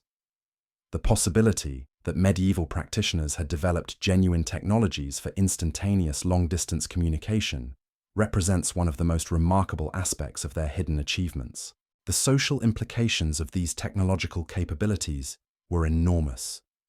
A community that possessed instantaneous communication, consciousness-enhanced tools, and responsive architecture held advantages that would be difficult for outside observers to understand or counter.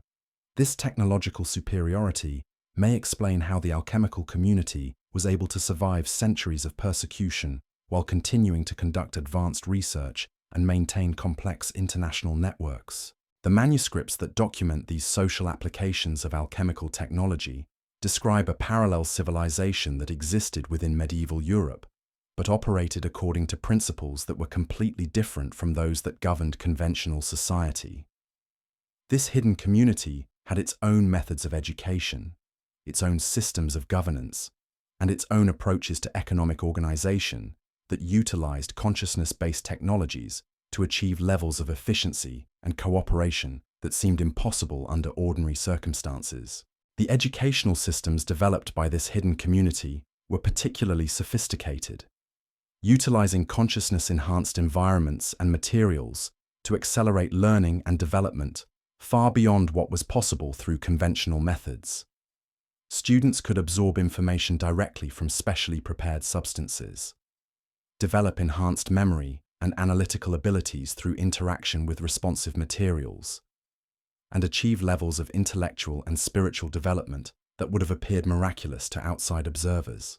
The preservation of these educational technologies required the same elaborate security measures that protected other aspects of alchemical knowledge.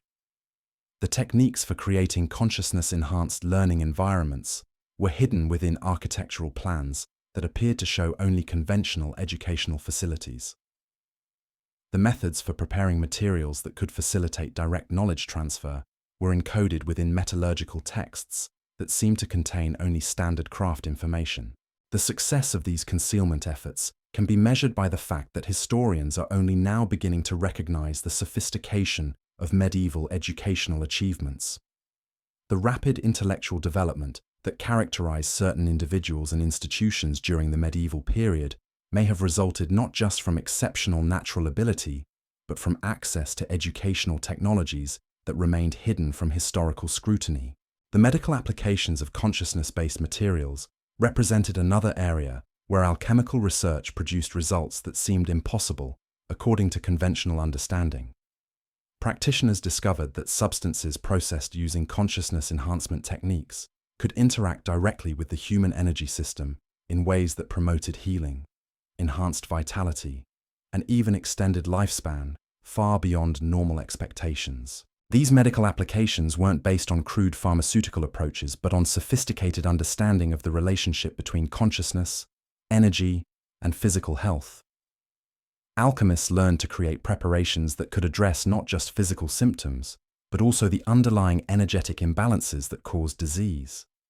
Their treatments worked with the body's natural healing mechanisms rather than suppressing symptoms or imposing external corrections.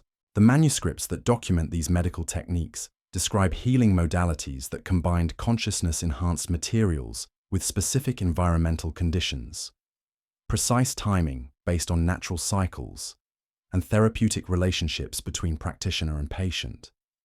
The healing process became a collaborative effort that involved not just human participants, but also the intelligent substances that facilitated recovery and transformation. Modern practitioners who have attempted to recreate these healing modalities report results that challenge conventional understanding of medical possibilities. Some describe accelerated healing rates that seem to exceed normal biological limits, treatments that address multiple conditions simultaneously, and therapeutic effects that persist long after the original intervention.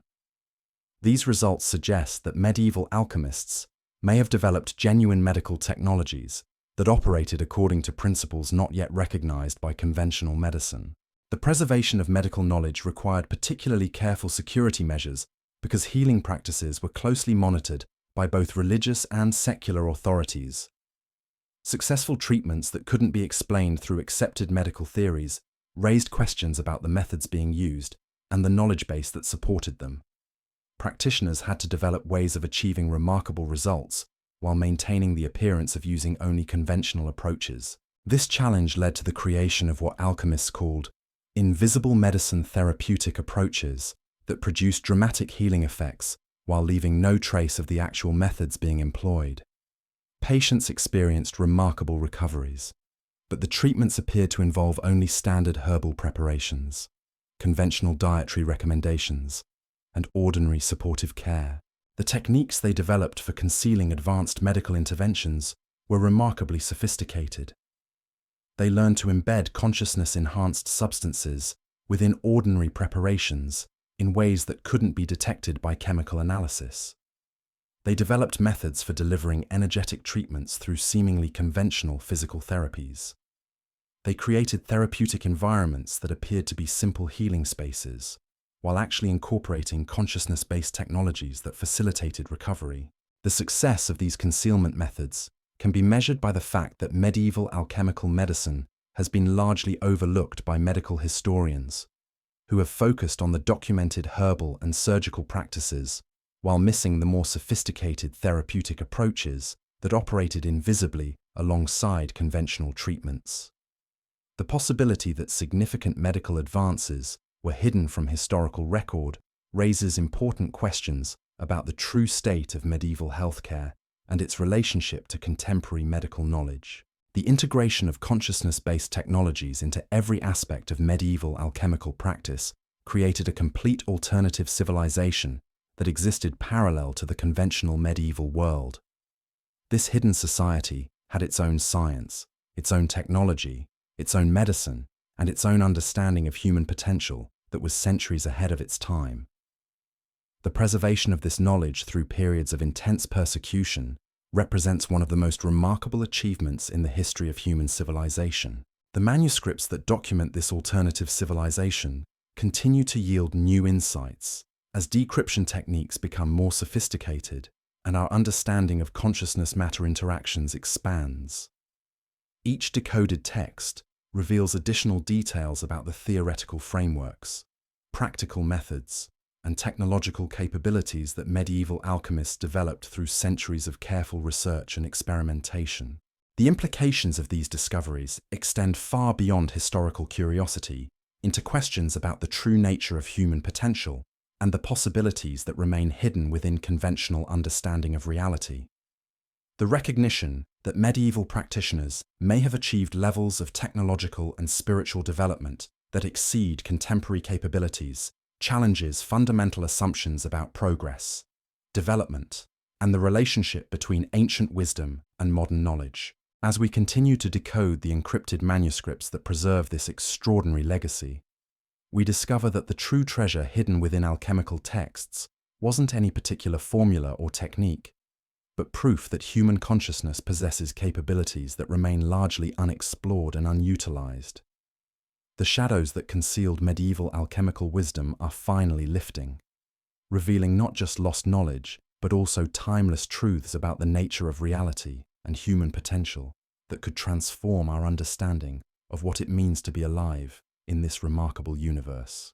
The greatest secret of medieval alchemy wasn't hidden in their laboratories or encoded in their manuscripts. It was concealed within the practitioners themselves, in the extraordinary transformations of consciousness that occurred through years of dedicated work with materials that responded to awareness itself. These weren't just chemical researchers or mystical philosophers, but individuals who had undergone a complete metamorphosis of their understanding of reality and their place within it. The process of this transformation was carefully documented in manuscripts that read like maps of consciousness evolution, describing stages of development that practitioners typically experienced as they deepened their work with responsive materials. These weren't arbitrary mystical experiences, but predictable phases of growth that occurred as human awareness learned to interface directly with the intelligence inherent in matter itself. The first stage involved what alchemists called the awakening of material sight, the development of perceptual abilities that allowed practitioners to see beyond the surface appearance of substances to perceive their underlying energetic structures and conscious potentials. This wasn't metaphorical vision, but literal enhancement of sensory capabilities that enabled direct observation of phenomena that remained invisible to ordinary perception. The training methods that facilitated this perceptual awakening were preserved in manuscripts that combined practical exercises with theoretical explanations of the consciousness principles involved. Students learned to attune their awareness to increasingly subtle levels of material organization, developing sensitivity to energetic patterns, resonance frequencies, and the responsive qualities that characterize different substances. Modern practitioners who have followed these training protocols report experiences that confirm the reality of enhanced material perception. Some describe the ability to see energy fields around crystals and metals, to perceive the internal structures of compounds without breaking them apart, and to detect the consciousness signatures that characterize different materials. These abilities seem to develop gradually through sustained practice with consciousness enhancement techniques. The second stage involved learning to establish communication with material consciousness through methods that transcended ordinary sensory channels. Practitioners developed what they called direct knowing, immediate awareness of material properties, optimal processing conditions, and the responsive potentials of different substances. This knowledge came not through analysis or experimentation, but through direct mental contact with the intelligence inherent in matter itself. The development of direct knowing required practitioners to abandon conventional approaches to research based on separation between observer and observed. Instead, they learned to merge their awareness with the substances they studied, creating states of consciousness that included rather than excluded the materials they worked with. This merger produced forms of knowledge that were impossible to achieve through external observation alone. The manuscripts that document this process describe mental exercises that gradually expanded the boundaries of individual awareness to include non-biological forms of consciousness. These practices required extraordinary mental discipline and often produced experiences that challenged fundamental assumptions about the nature of identity and the boundaries of the self. The third stage involved what alchemists called collaborative creation, the ability to work with material consciousness as an equal partner in research and development projects.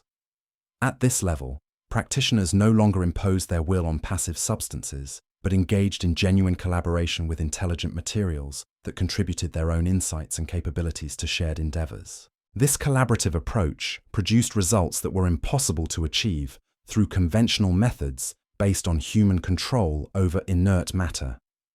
The consciousness inherent in materials brought perspectives and capabilities that complemented and enhanced human intelligence, creating research partnerships that generated discoveries neither participant could have made alone. The fourth and most advanced stage involved the development of what they called unified awareness states of consciousness that transcended the boundaries between human and material intelligence to create integrated forms of knowing that included both perspectives simultaneously. Practitioners who achieved this level of development functioned as living bridges between different forms of consciousness, facilitating communication and collaboration across the apparent boundaries that separated organic and inorganic intelligence. The manuscripts that describe unified awareness read like reports from an entirely different form of existence, where the conventional boundaries between self and world, consciousness and matter, subject and object, had dissolved into seamless integration. These texts suggest that medieval alchemists had discovered genuine methods for transcending the limitations of individual awareness to access forms of cosmic consciousness that included all levels of reality simultaneously. The preservation of these consciousness development techniques required security measures that went far beyond protecting written information. The training methods themselves could only be transmitted through direct personal instruction from masters who had achieved the required levels of development. The experiences involved were so far outside conventional understanding that they couldn't be adequately described in words or symbols. This created a tradition of oral transmission that operated parallel to the written preservation systems that protected other aspects of alchemical knowledge. Master practitioners selected carefully screened students for intensive personal training that might last for decades before the full range of consciousness development techniques was transmitted. This system ensured that the most advanced methods remained hidden even from most members of the alchemical community. The psychological profiles of individuals who successfully completed this consciousness development training reveal characteristics that were extraordinary even by the standards of medieval intellectual achievement. These practitioners had learned to function simultaneously at multiple levels of awareness, maintaining ordinary human consciousness while also accessing forms of knowing that transcended individual limitations. They could work with materials as both objects of study and intelligent partners, perceive reality from both human and non-human perspectives, and navigate seamlessly between different states of consciousness without losing coherence or functionality. This cognitive flexibility enabled them to conduct research and solve problems using resources and approaches that remained completely inaccessible to conventional thinkers. The social implications of these consciousness transformations were profound and potentially destabilizing for medieval society. Individuals who had learned to perceive reality directly rather than through accepted cultural filters often found themselves unable to accept the limitations and assumptions that governed conventional thinking. They saw through political pretensions, religious dogmas, and social conventions with clarity that made it difficult for them to function within normal institutional structures. This created a class of individuals who existed on the margins of medieval society, despite possessing knowledge and capabilities that far exceeded those of officially recognized authorities.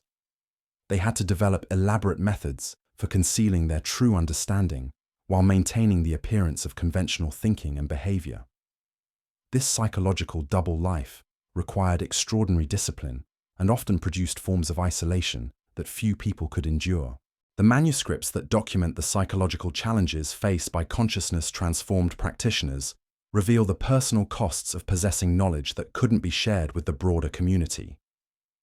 Many experienced forms of alienation and loneliness that resulted from their inability to communicate their true understanding to people who lacked the perceptual capabilities necessary to comprehend their insights. Yet these same manuscripts also describe the profound satisfaction and sense of purpose that came from participating in the preservation and advancement of knowledge that would eventually benefit all humanity. The practitioners who underwent consciousness transformation understood that they were temporary custodians of wisdom that belonged to the entire human species, and this larger purpose provided meaning that transcended personal difficulties and sacrifices. The legacy of medieval alchemical consciousness development continues to influence contemporary understanding of human potential and the possibilities for expanding awareness beyond its ordinary limitations. Modern researchers who study consciousness have begun to document states and capabilities that closely parallel those described in alchemical manuscripts. suggesting that medieval practitioners may have discovered genuine methods for accessing forms of awareness that remain largely unexplored by contemporary psychology.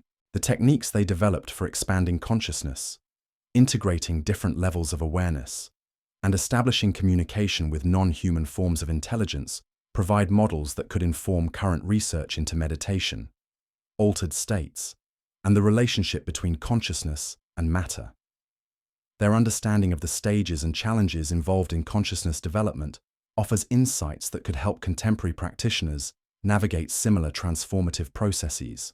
The recognition that consciousness itself can be systematically developed and expanded represents one of the most important contributions of medieval alchemical tradition to human understanding.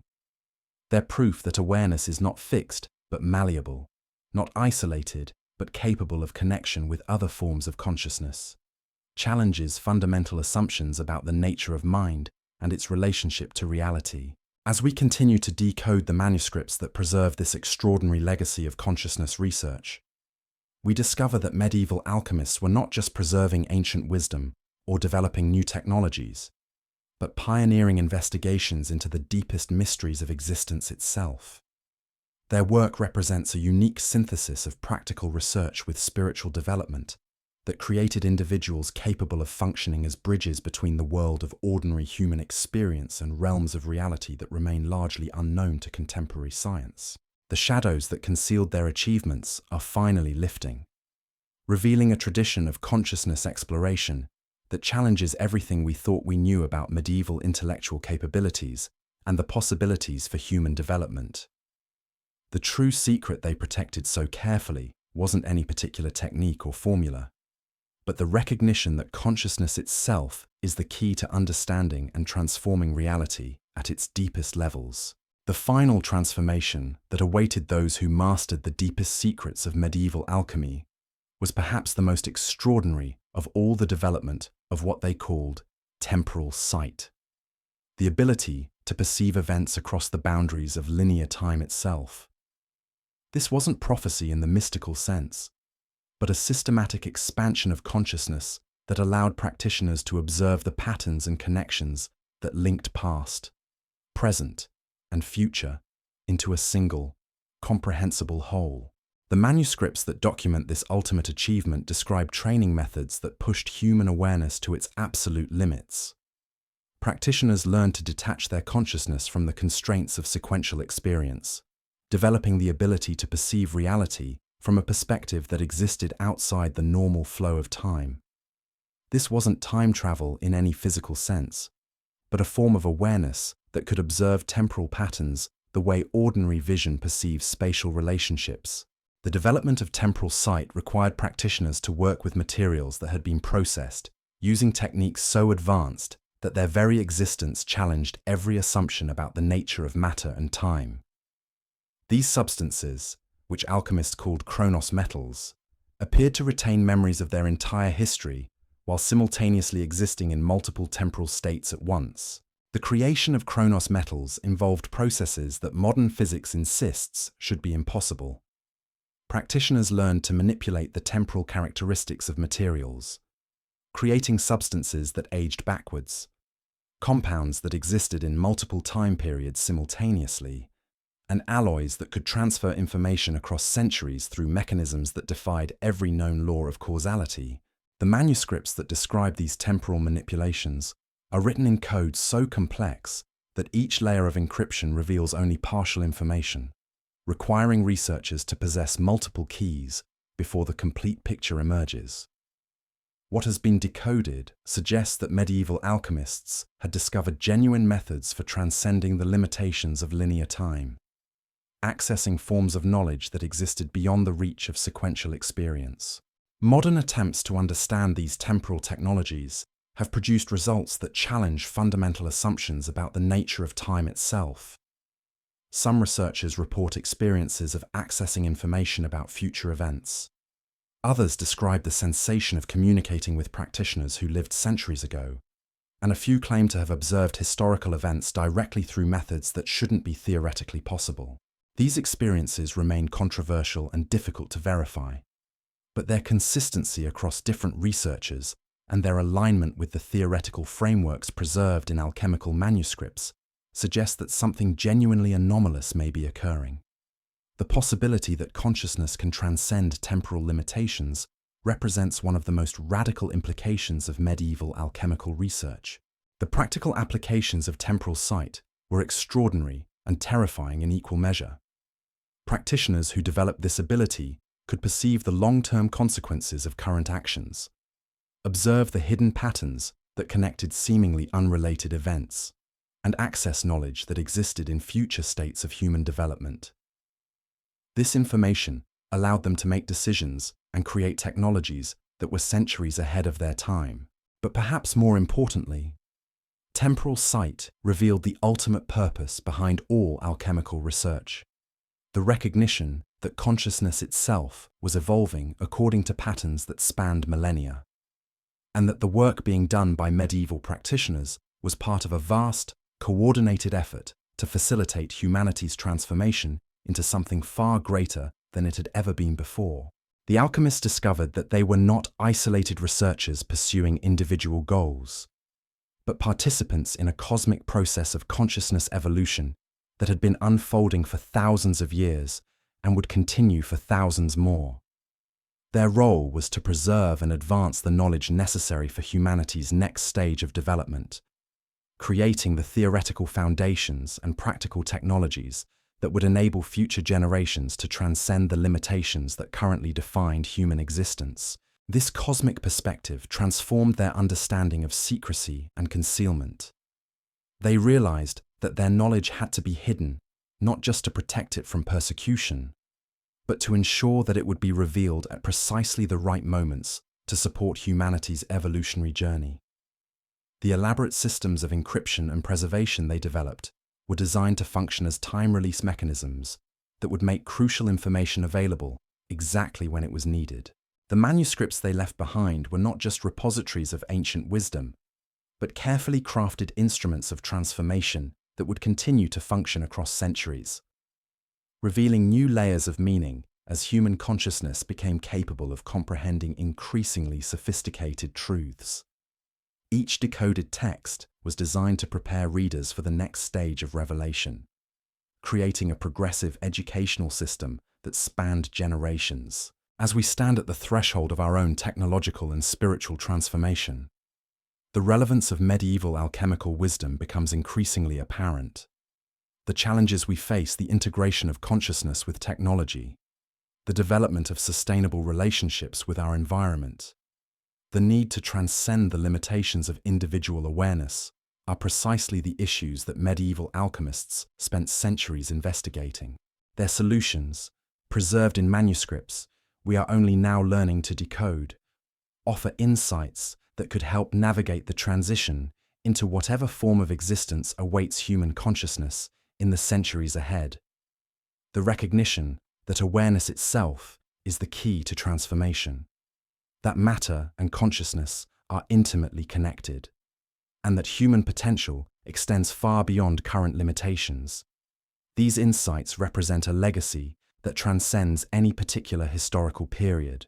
The shadows that concealed medieval alchemical knowledge for so long are finally lifting. But what they reveal is not just ancient history, it is a preview of humanity's future. The practitioners who risked everything to preserve this wisdom understood that they were working not just for their own time, but for a moment that lay centuries in the future, when their discoveries would finally be ready to transform human civilization itself. The encrypted manuscripts continue to yield their secrets, each revelation bringing us closer to understanding the full scope of what medieval alchemists achieved and preserved. But perhaps the most important discovery is the recognition that their work is not finished, that we are the generation they were preparing for, the recipients of knowledge they spent lifetimes protecting, the inheritors of a legacy that could reshape everything we think we know about reality and our place within it. As we close our eyes tonight and drift towards sleep, we carry with us the whispers of those long-dead practitioners whose dedication to truth transcended every limitation their age could impose. In the quiet darkness, their encoded wisdom continues to unfold, revealing layer after layer of understanding about the nature of existence and the extraordinary possibilities that await human consciousness. The censored secrets of medieval alchemists are no longer censored. Their forbidden knowledge is no longer forbidden. The shadows that concealed their achievements have lifted to reveal a legacy that belongs not to the past, but to the future. A future that begins with understanding what they discovered, what they preserved, and what they knew about the infinite potential that lies dormant within every human being. Sleep well, knowing that the greatest mysteries are not behind us, but ahead of us, waiting to be unlocked by minds prepared to see beyond the boundaries of ordinary perception. The alchemists showed us the way. Now it is our turn to walk the path they illuminated, carrying their torch of hidden wisdom into a world ready at last to receive the light they died to protect. Sweet dreams, and may your rest be filled with visions of the extraordinary reality that lies just beyond the veil of everyday awareness, a reality that medieval alchemists knew intimately, preserved carefully, and bequeathed to us across the centuries, encrypted in symbols that are finally ready to reveal their luminous truth.